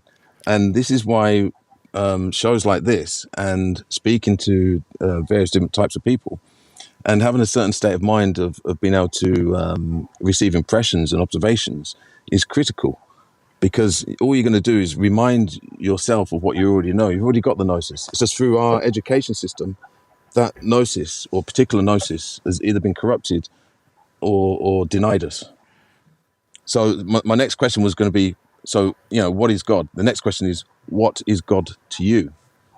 Well, you've already answered that. Because for the most part, if we were to listen to our education system, God is somewhere else. God is not here. We have to go through a priest class, which has now been taken over by the religion of scientism. They've actually made science and health and pharmaceuticals the new religion. That is now becoming our third force. Yeah. Doctors, scientists are definitely the new priest class for sure. Yeah, they've actually taken the place that the media have occupied, in my opinion, for decades, and almost sort of superseded the media, because these medical talking heads like your Fauci's and your Whitties, they might be part of the CDC or a politician, but they're also television talking heads. They're the puppets, man. They're the puppets on the strings, isn't it? Yeah, before I forget, because you mentioned it earlier, today was Klaus Schwab's presentation with regards to Polygon. What's it called? Polygon. Cyber Polygon. Yeah. And do you know what? I've been looking into that, and do you know what? What my take on that, what it's all about, is they're trying to push ahead with digital technology in the synthetic universe. Yeah. Yeah. Now, what they're doing is they're trying to take the third force of the creator or creation or natural law, and they're trying to be God, but not in the positive sense, but in the kind of negative sense. Now, what I see that they're kind of predicting is that there potentially is going to be EMP that's going to take place because of what they're doing. For those that don't know, it's an electromagnetic pulse or it could be projection. Depends on which way you want to look. I have a meme for what you are literally saying right now. It goes a little something like this. Big up Virus Man. Lord Schwab cannot decide whether to hit the red button that says scandemic or the red button that says cyber attack. And he's sweating. Right, we know this meme because this is what Cyber Polygon is all about. For anyone that doesn't know, Cyber Polygon, many people say it is essentially the Event 201. And if anyone don't know what that is, it was the scenario that basically foretold COVID in 1984. This is the Event 201 of the coming energy internet crisis, or cyber pandemic, as Lord Schwab eloquently puts it. Yeah, I mean, what I'm alluding to is more a case of creation is going to strike back at the digital empire by using electromagnetic pulses from the sun. Oh, so you were talking more about the coronal mass ejection idea that could create that like solar storm. Well, yeah, it's basically going to destroy the digital world, which means if you think about it, if we lost the digital technology, right, I'm going to Jamie something. One sec. Go on. If that got destroyed today, their control mechanism is pretty much done. Yep. And for anyone that thinks this is far fetched, you might not have heard of something called the Carrington event, right? Look how quickly I fucking Jamie'd that in real time. Wait, bro, send me the link for that as well, please, bro. I can't see it. Okay. Let me just blow it up. The Carrington event happened in 1859 during a solar cycle 10, and it was a coronal mass ejection event, which basically means a fuck off massive solar ejection of solar energy, a solar flare, and it basically fried all electromagnetic communications technology on Earth. Apparently, phone lines set on fire. Back then, you had to call the operator, and the operator always had the thing to the head. Operators' ears were burned from the power coming through the headset, touching their earlobes. It basically fried everything. And this was in 1859, 1860. So, funnily enough, around what many people think might have been the last Great Reset that happened in 1850. Funny that, isn't it, Master Lee? Look at that. Yeah, remember I've been saying to you that I've been looking at recent history with regards to resets, and that I actually think that there was a reset around about that time from between 1800s and 19. Yeah, and maybe the Spanish flu was the finishing off event, just like clearing the plate afterwards of all the moon food. Yeah, so they know what's coming, right? And this whole polygon thing is. You think it's a cover story? Sorry. No, sorry. I was just saying. I was going to say, do you think it's a polygon? Yeah. It's called Cyber Polygon. It's this event, but are you saying that it's a cover story in the Guardians? No, I'm saying that that's their defense mechanism against creation that's going to put electromagnetic pulse to destroy it. Now, if you want to live off grid, that'll be your life after the EMP. So, Master Lee, I'm moving in with you, big man, yeah? You have to find the secret location of his off-grid dojo first. Mate. I know a couple people in it. We'll find him. Good luck. Good luck. So, yeah, I mean, but let's be real. If this event happened, the last time it happened in 1859, apparently there were only telegraph poles, phone lines. Right now, this would fry every microchip. Yep. Every microchip. So every car that was built after the 80s, that wouldn't work anymore. In fact, every car on the road right now wouldn't work anymore without serious refitting. Everything would be gone. The internet, computer systems, mobile phone, everything. So are you guys saying this is a planned event? Like they know this is coming up, so they're putting specific narratives in place? Is that what you're saying? Or okay. That's what we suggest. I believe that's what we're suggesting, yeah. Okay. No, I'm suggesting natural law. I'm suggesting creation will do this. Not necessarily. I think Comprehend is saying that. I think Comprehend is saying that the agents of the denying force could be using something like Cyber Polygon as a cover story to explain this.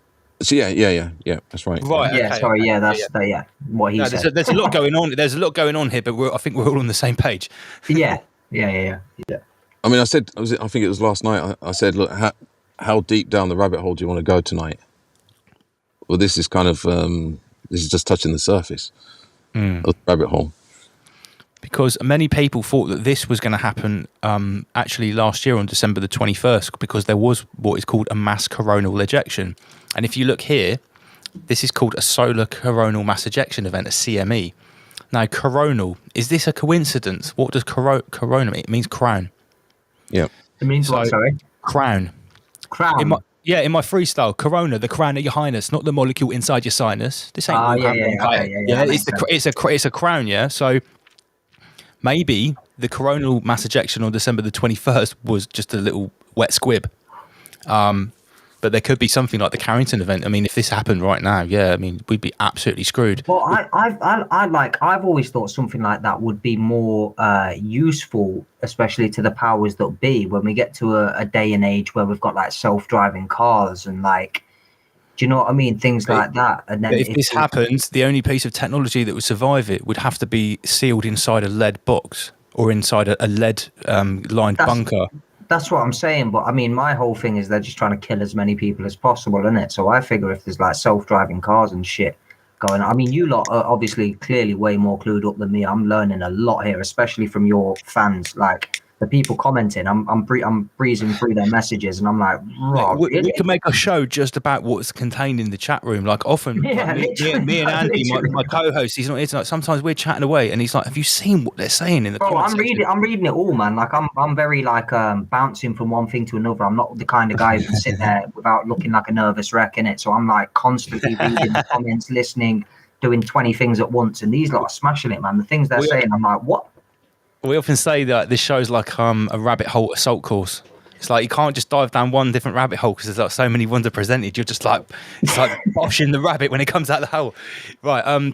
Yeah, mate, I'm glad you brought this up in the Guardians, because I was talking about this last year, and I'm not going to say I was disappointed that it didn't happen in December, because I didn't want it to happen. But yeah, I mean, this would be there's got to be a bunker would be finished. There has to be a pushback from creation. You know, with everything that they're doing, and probably this is connected to what they talk when they talk about global warming and stuff like this. It's kind of like they're preempting an event that may take place in creation. Master Lee, did I ask you your thoughts on AI? No, I wasn't on the show then. Can I hear your thoughts on that, please? Yeah. How long have you got? I'm not gonna lie, not long, but I still want to hear. I still want to just give me not an elevator pitch, because that's way just the gist, short. Just the gist of it. Yeah, man. Okay, well, look, my take on it is this: that they're trying to create a synthetic universe where they want to upload consciousness. Now, the same they've already done it for the most part. Even if you look at Facebook, Facebook goes way past the boundaries that it should, in terms of it wants to get inside your psyche. And even with smart technology like mobile phones.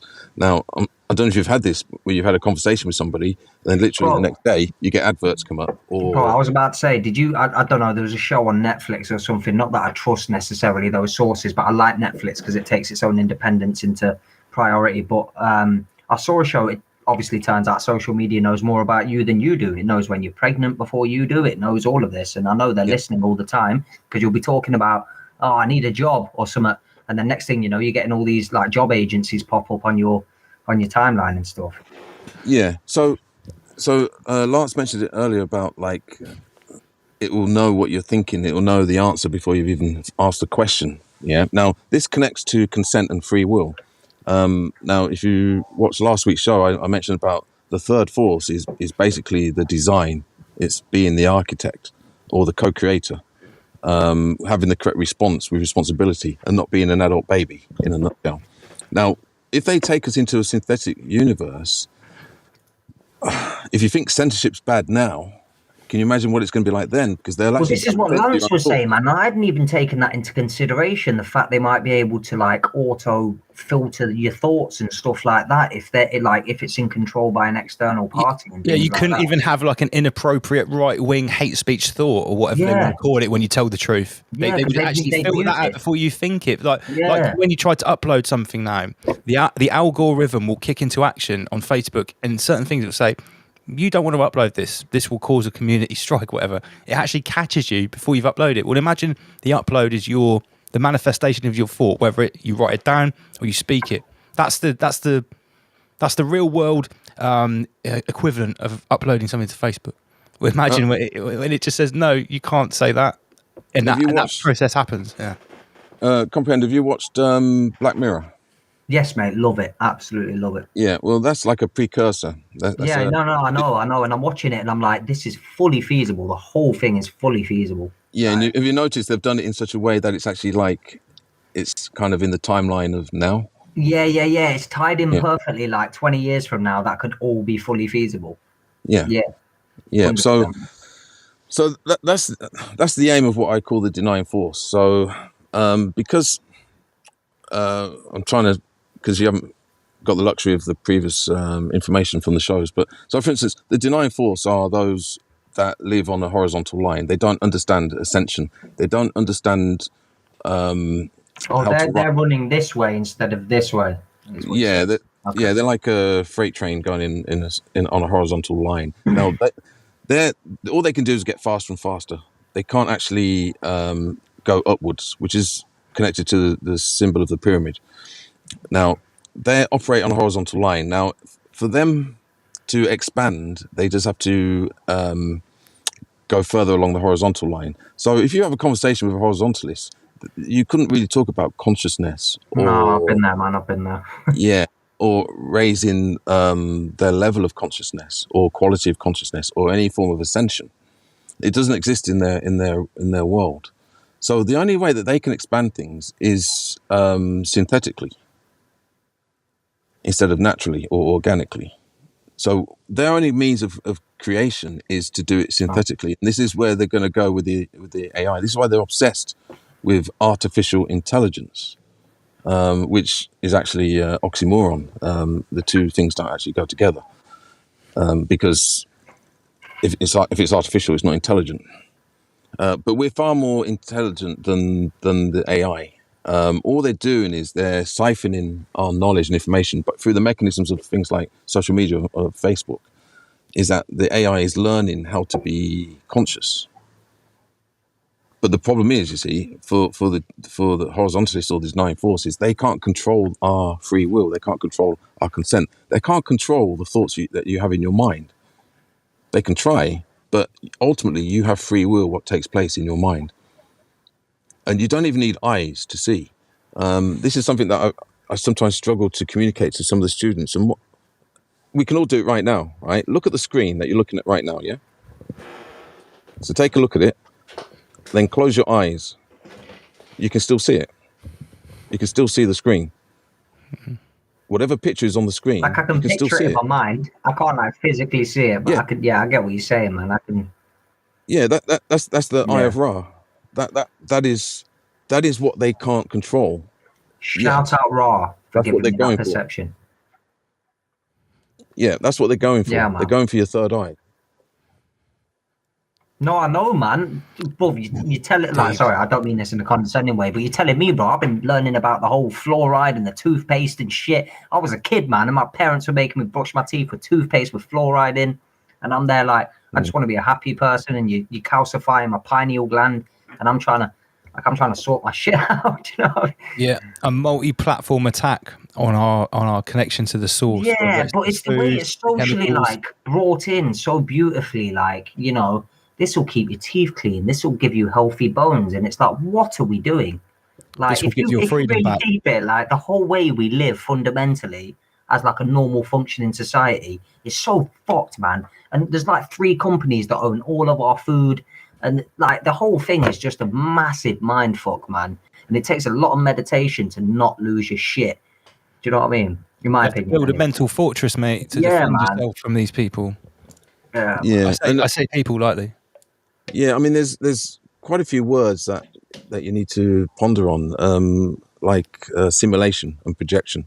So, for the most part, we understand simulation from video games. Most of the quantum Gnostics, they use video games as a reference point to describe creation, but in a synthetic way. A lot of people can relate to it. Oddly enough, most people can't relate at all to natural creation. We've been disconnected from natural creation. We don't know anything about natural creation. Now, even my grandparents or even my parents would understand creation far better than I do. Most kids now, they couldn't even grow a tomato. Bro, I can't. I've got a bonsai tree here. It was given to me for my birthday. It's the first living thing I've ever been like given, like had to look after. And like even I'm there like, what? And like that's so mad though. Like we don't even know how to look after a plant, bro. Like, yeah, I mean, look at nature. Yeah, look at flowers. You know, flowers, they open up to receive certain radiation. Yeah. Mm-hmm. Now, that is amazing. It's completely amazing. But for most kids, I didn't know that. For most kids, that's not amazing. For most kids, getting to level 10 on some game is amazing. Yeah. I'll give you that, big man. I'll give you that 100%.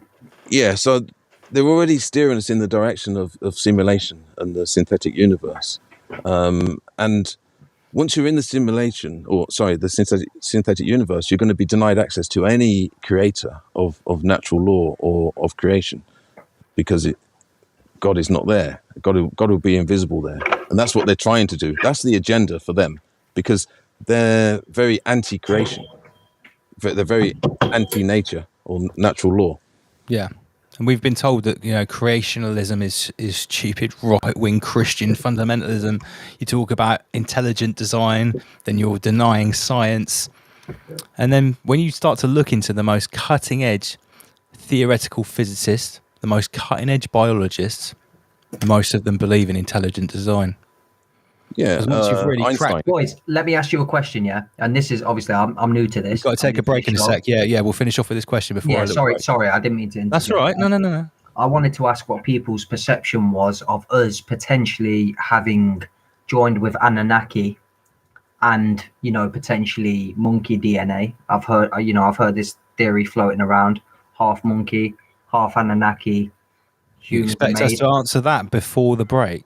Whoa, I didn't know there was a break coming, big man. I didn't know there was a break coming. I'm joking with you. Who wants in a Guardian? I tell you what, in a Guardians, you give your answer while I go to the toilet and have my own personal break. Yeah, guys, honestly, I'm reading all the comments and I'm really loving it. So let me know what you lot think, and I'm reading it. He can go toilet. I'm reading it. Okay, I'm here for it. I'm probably not the best person to ask about the Anunnaki. I generally don't buy into a lot of the stuff. For me, all of history's been corrupted and hijacked. For the most part, we have absolutely no idea of what's taken place. All I do know is that any form of genetic modification is nothing new. Personally, I think we are part of an experiment that's taken place over thousands of years. So we're kind of a mixture of many different things. We're very, we've been hybridized with many different things, naturally and artificially. So right now people are getting worried because they're taking the spear. Well, for me, I've already had injections when I was a kid, when I was a baby. So as far as I'm concerned, I've already been genetically modified in one way or another. Not to the extent of what they're doing now, but in some part.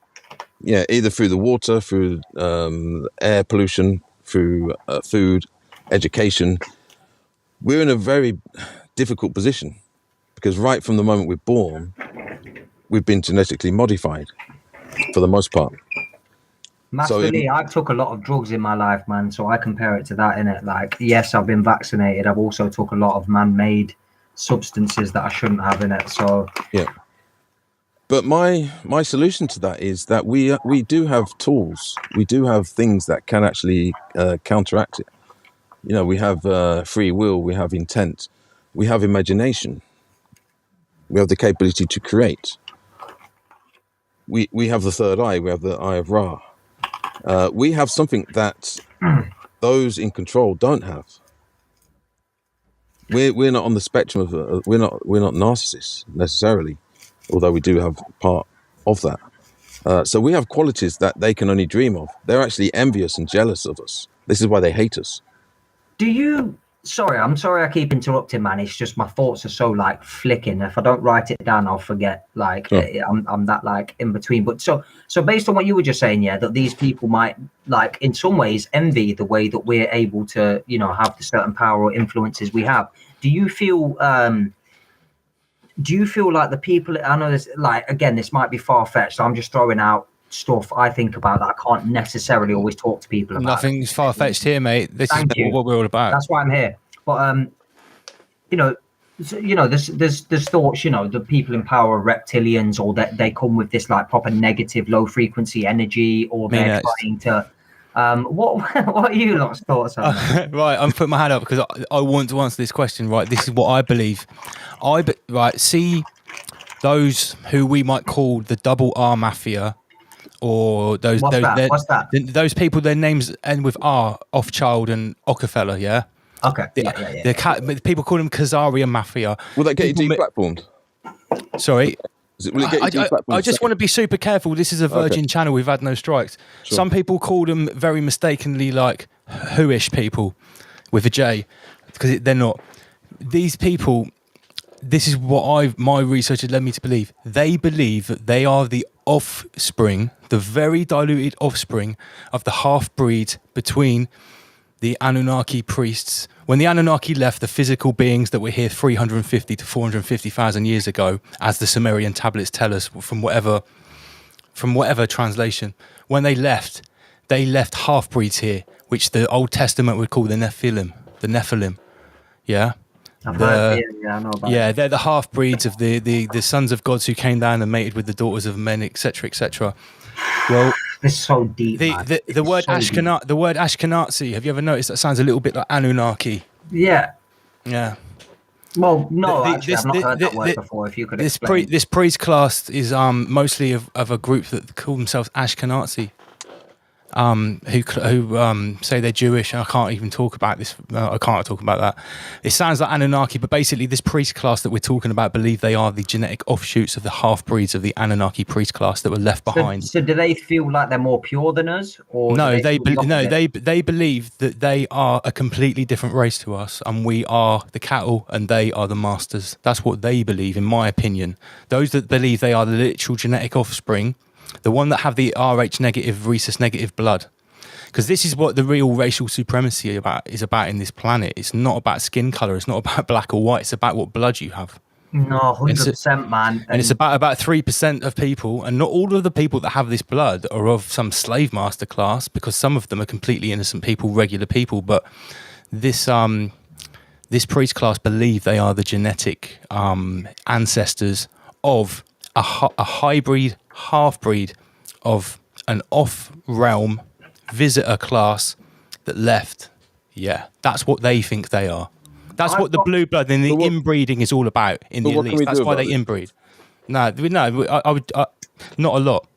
Yeah, this is why I take it metaphysical. So all of the ancient texts, including the Old Testament, I literally not translate it. I actually decipher it as all being metaphysical. So even like the story of Cain and Abel, for me, that means the right and the left side of the brain. Yeah, that's what Godvag says. Bro, I've been saying this, and I've not actually heard another person reiterate this to me, but I've been saying the whole time that all these religious contexts and metaphors for like, people are taking it the wrong way, man. They're missing archetypal stories. They're taking it as practical things that have happened. And I'm like, no, you've got to understand it's all because it's been diluted, like you said, through time and through different people picking it up and doing certain things with it. It's been so misinterpreted. But I see the whole thing as a metaphor, man. When I read the Bible, I learn life lessons. When I see other people read the Bible, they're like, Joseph did this with Mary and Jesus did this with... This is no disrespect to anyone who's Christian, by the way. I just don't buy any of that shit in it. I just think it's, like I say, a metaphor for like how human consciousness and everything actually is. And there's a few historical things in there as well, allegedly. Well, for me, right, all of these ancient texts and stuff, it's how the knowledge was encapsulated at the time of resets. So if you see anything that has historical significance in terms of religious texts, that is probably at a time when they had a particular reset and the knowledge had to be occulted. And only those who have eyes to see can see. So something simple as like, well, I shouldn't say the word simple, but like the crucifixion. Thank you, George. Sorry, mate. Sorry, carry on. The crucifixion of Christ. So Christ was crucified on a cross on Golgotha. Golgotha means skull. he had a thief on his right and a thief on his left, which represents the eyes. So they're talking about the skull, and Christ is the third eye. Yeah. So there's different ways you can look at it. You can look at it literally, that's what happened, or you can look at it metaphysically as an analogy or a way of occulting our internal terrain, our internal landscape, our internal mechanisms. Yeah, does that make sense? Yeah. No, 100% does. It 100% does. I'm just already thinking about what I want to jump in with, but that's the way my mind works, isn't it? I'm listening. I think the only thing that hasn't really been attacked is astrotheology. I think that's really the only place. What's that, bro? Well, it's to do with like how the planets work and. So like astrology mixed with like geography, or. Yeah, it's basically astronomy mixed with astrology. Okay. Yeah. Is that right in the Guardians? Is that a fair assumption? Yeah, and it also explains like existence. It explains creation in the most direct sense. Now, we're given a certain education about this planet does that and this planet does this, and we're going to land on this planet and land on that planet and so on and so forth. When in actual fact, it's all to do with our mechanisms, as without, so within, as above, so below. We all have a sun, we all have our moon inside. And they represent different things, different aspects. We have different seasons.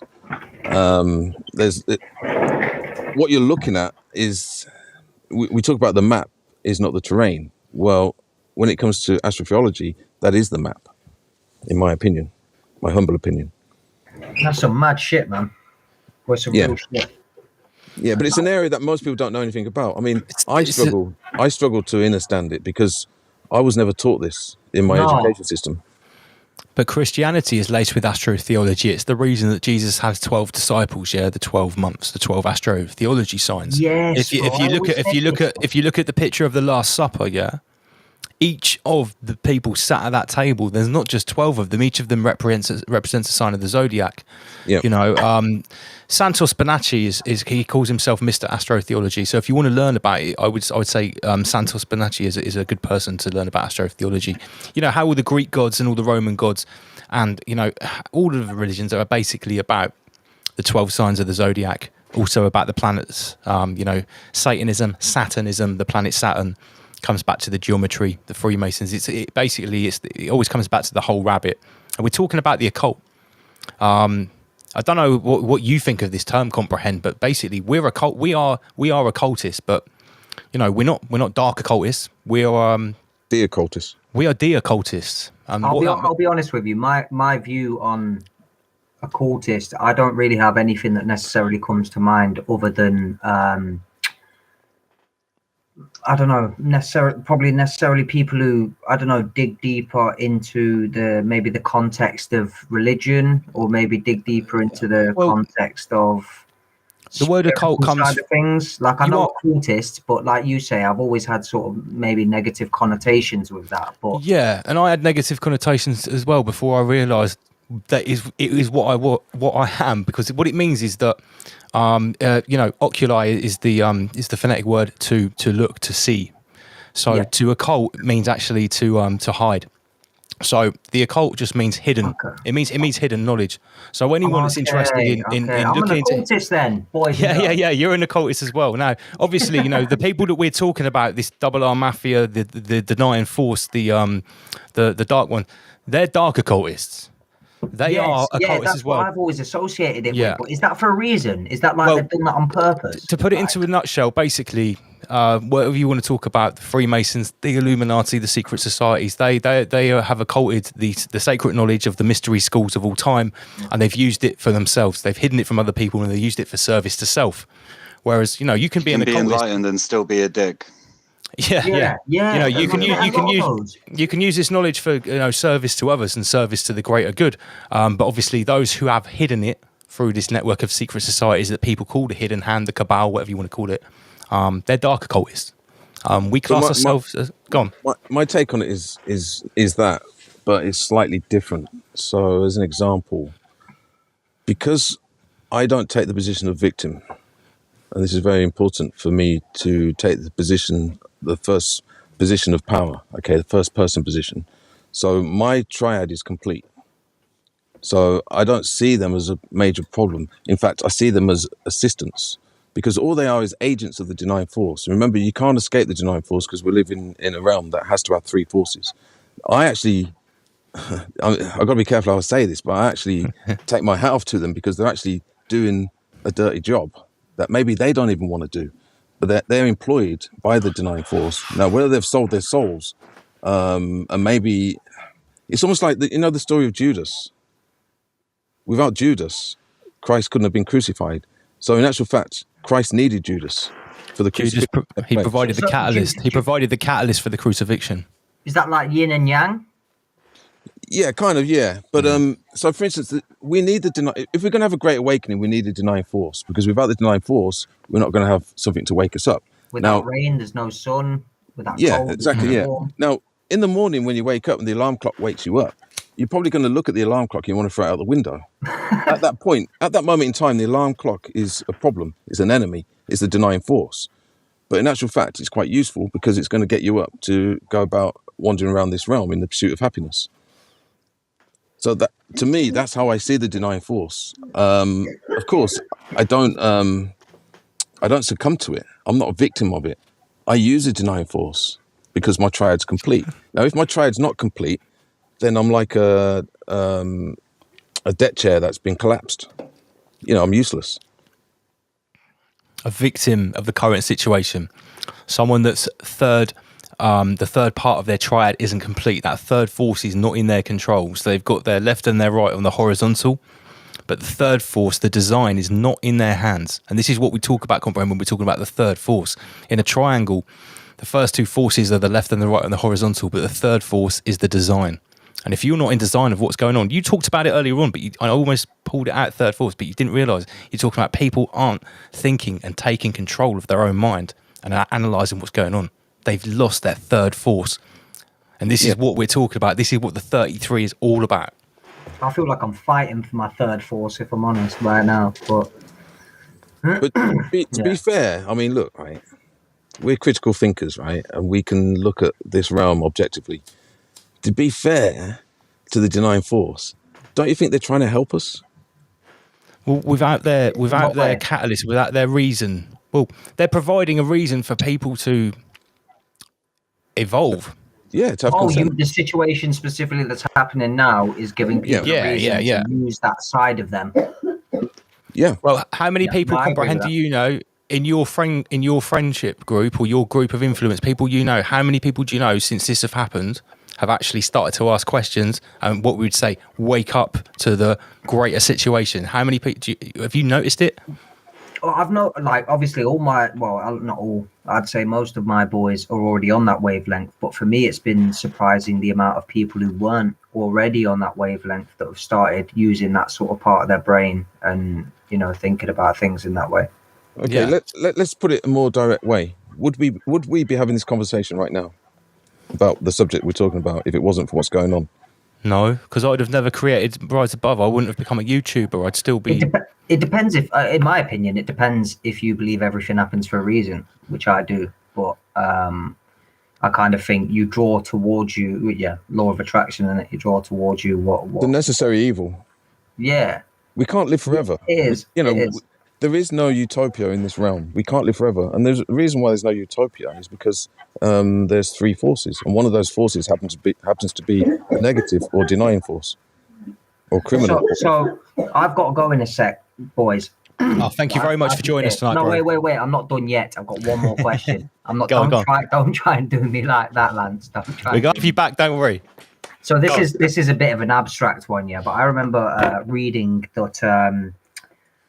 I don't even know how to word it because it's a bit vague in my mind right now, but there's essentially a force field around the earth that is being protected at certain different points around the globe geographically. And there's, I don't know, spiritual protectors, whether that's like a group of monks or I don't know, but there's essentially an energy field around earth that is being created by human consciousness that is protecting us from certain things. I just wanted to see what you lot thought of that. Really, I don't know the ins and the outs, but I don't know if you lot have heard about that. What you think about it? Well, there's two things. There's one is you've got the affirming force, which is the counter to the denying force. They would be the mystery schools. Now, there's lots of mystery schools all around this realm that are making a difference. Without those mystery schools inserting the affirming force or reinforcing the affirming force, this would be a complete shit show. It would be a horror movie. Yeah. So they address the balance. Now, you've also got what I term the quantum mystics or mystery schools, which are the ones that are using the knowledge, the ancient knowledge of the ancestors and the forefathers and so on and so forth, and they're bringing it to the current situation right now. And then you've got the likes of myself, who are now stepping out from the shadows to de-occult and to give away this information. Now, you must understand, nothing is free in creation. Everything has to be paid for. There's no credit in this realm. And what it entails is it needs conscious labor. So everybody has to be a participant in creation. Now, and this explains why some people just go along with the narrative. It's because they don't want to be participant or participating in creation. They're taking the line of least resistance. And I mean, I could go on for hours, but just to cover the point again, everybody's aware of the term ley lines, yeah? Yeah. So there's ley lines around this realm. Okay. Now, what's another word for ley? It's to lie. Lie. Yeah. Now, so for those who don't have the word force, did you say? No, lie. Lay or lie. Lie. Sorry, my speaker on my laptop is terrible. Line. No, lie, like to lay or lie. It's another what? Oh, sorry. Thing. Yeah. Okay, I'm with you. Sorry. Yeah. To lie. Lie also means to deceive or be deceived. Okay. The inversion. Yeah, this all goes back to rhetoric and language and grammar. Yeah. I was about to say, I've got one more question actually. No. Let me just finish this point, right?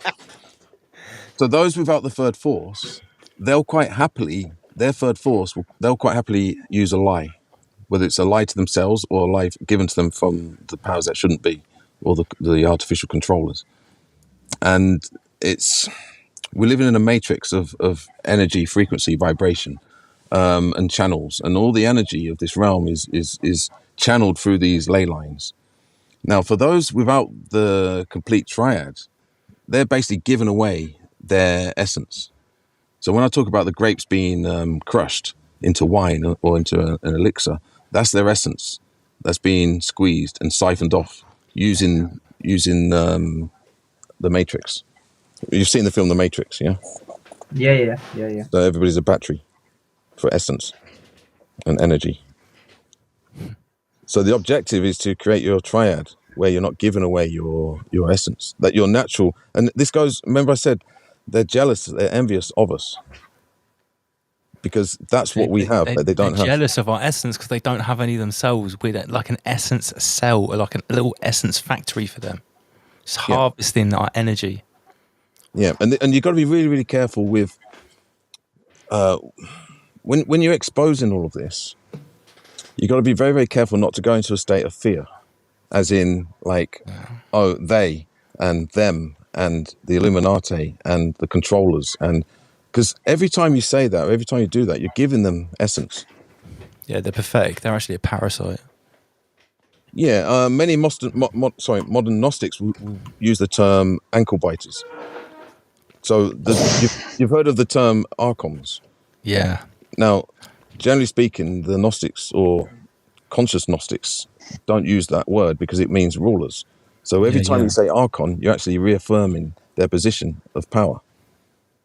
So when I speak of the powers that shouldn't be, I'm quite condescending. I'm quite I mock them. I make fun of them. You have to speak down about them always. Never treat them like a ruler. Yeah, and I said this on the first show that I was on. You stick me in the room with 33 of these characters, and I can dress them down. I'll be able to run circles around them. I have absolutely no fear of them whatsoever. Mate, I put you in a room with Arnold Schwarzenegger, you'd probably do that. No, but I'm talking psychologically, and their techniques and tactics won't work on me. Their NLP, their hypnosis, their sophistry.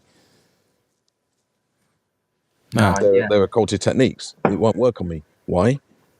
Because I spent a long time developing my personal protection, my self-defense against their mechanisms. Now, for those, fortress.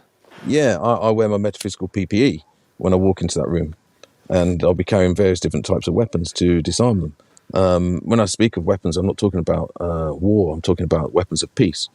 I can remain in the private. I'm private, protected, and peaceful. The 3 Ps. That's one of my mantras. I say that to myself on a daily basis. I'm private, protected, and peaceful. I can only be peaceful if I'm private. I can only have peace if I have my privacy. I can only have my privacy if I'm protected. I can only have peace if I have protection. It's all connected. That is a triad. The 3 Ps, and that's my mantra. And I can see Comprehend is getting rabbit holed in real time here, mate. Welcome to Rise Above, mate. I can't wait to watch this back and just see my mind blow in front of me. Many people say like they have to, many messages from last week. Some people are like, I've watched it back 3 times. And I'm going back again. Like I have, tomorrow is my watch back day. I spend all day watching back because I can't take it all in because I'm controlling the stream and everything. Comprehend, mate. It's been great having you on. We are going to go into a break now because I've got to play some chill out music from Xeno that I've been waiting to play for ages because it's Rise Above Light tonight. We're going to go on for a little bit later than I said. Have you got to say something to? Yeah, of course you have. Yeah. Right. So, some people could say this could send them into some kind of psychosis or mental illness or breakdown with this sort of information. But look, the intent behind this knowledge is good. It's to bring you peace. It's to take away the nightmares. Okay, so that is reassuring. Now, of course, you could also receive occulted knowledge or deep, mysterious knowledge that will basically fuck you up. And we all have to be guarded and protected that. But I would say for the most part, that is what we get on a daily basis anyway from this realm. We get that for breakfast when you turn the TV on, mate. Bro, it's just nice to be fed it from the other direction, if you get me. But can I just say 3 things before I go, if possible? First thing, absolutely. Is, to everyone in the comments saying I'm fucked, I'm not fucked. I'm just having my mind blown like every 4 minutes. Although the alcohol is nice. Second of all, if possible, if everyone could follow my YouTube, my goal is to have 1,000 subscribers by the end of the year. And Double L's already done his bit, but if everyone would be willing during the break, maybe to pop over to Comprehend is my YouTube channel and maybe drop a subscribe. My Instagram is Comprehend Official. And third of all, I want to say this is the best podcast I've genuinely ever been on. Like the conversation, the vibe, the intelligence, the level of bro, this is the most I've ever got from anything in like the past at least multiple years. So yeah, mindgasms, Steve, exactly. I've been reading all your comments, man. Yeah, it's like mindgasms right now. But yeah, I just want to say honestly, that's going to be a jingle next week. We'll make that a jingle on the pad. See, gosh, it's been used too much. Mindgasm. Over Beats, if you're watching, let's think about that one. But guys, don't think this is the end, innit? Because me and Double L have got a couple of little something coming for you, innit? So yeah, if everyone could please pop over to Comprehend and subscribe and follow me on Instagram, Comprehend Official. I've got a new song coming every at least 4 weeks until February next year. But yeah, Masterly, absolute pleasure to talk to you. Word Nerd, pleasure. And yeah, Double L, thank you for having me, man. Mate, thanks for coming on. It's been awesome. It's been great having you on, mate. Bro. It's actually been like one of the sickest things I've done in a while. And in the break, I'm going to put all of your links I'll put them on my Facebook. I'll put them in the Telegram. And anyone watching back, it will go into the description of the stream. So yeah, mate, big up Comprehend. We'll definitely have you back on, and you're going to feature on the Great Reset tune. Oma Beats, Double L, Comprehend. One of mine. Don't think you fucking. Yes. Yeah, I just want to say, yeah, thank you to Comprehend, especially for putting yourself out there. Yeah, I'm not as switched on as you lot on this. I've learned a lot, and that's the main thing for me. And it's all about. No, but you're on the front line. You're putting yourself out there, like. A lot of other artists won't do that. You're doing it, so you're out there. So that's why we welcome into the fold, mate. you'll be rewarded. Much love, guys, man. I feel the love here, innit? You lot are sick. All your listeners are sick. Sick questions, sick comments. You lot are sick. Honestly, it's been so fun. Honestly, welcome to the family, mate. Rise above. Yeah, man. Much Rise love. above. Anyway, guys, enjoy the break. Make sure you subscribe. Follow me on Instagram. And again, Lance, we'll get started pattern. I'll see you soon. I'll come collect that shirt soon as well. I'll come take a train down to you. I'll come get it. Nate, I'll post it to you, but we'll see. I'll get you down to the studio soon. We'll have a live one. Yes, mate. Yes, mate. Either way. All right. Big up, Comprehend. Thank you very much, bro. Take care. Rise above, brother. Peace and love, guys. Peace. Rise above. Comprehend. Rise above. Respect.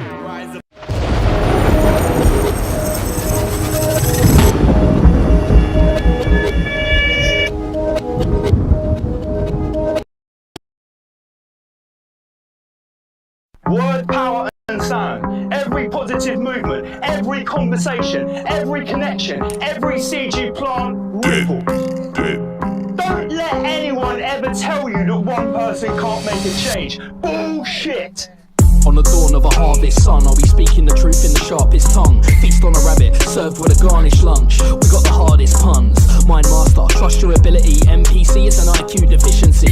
They're living in mental captivity. I'll never submit to these bloodline dynasties. On the dawn of a harvest, crops are sown to trade corn with the farmers. Sometimes I want out of this nightmare society, like I was born with the Amish. I've got the formula mastered, claiming our power, there's more to be harnessed. I'm no ordinary artist, try wage war, I'll be forming the armies.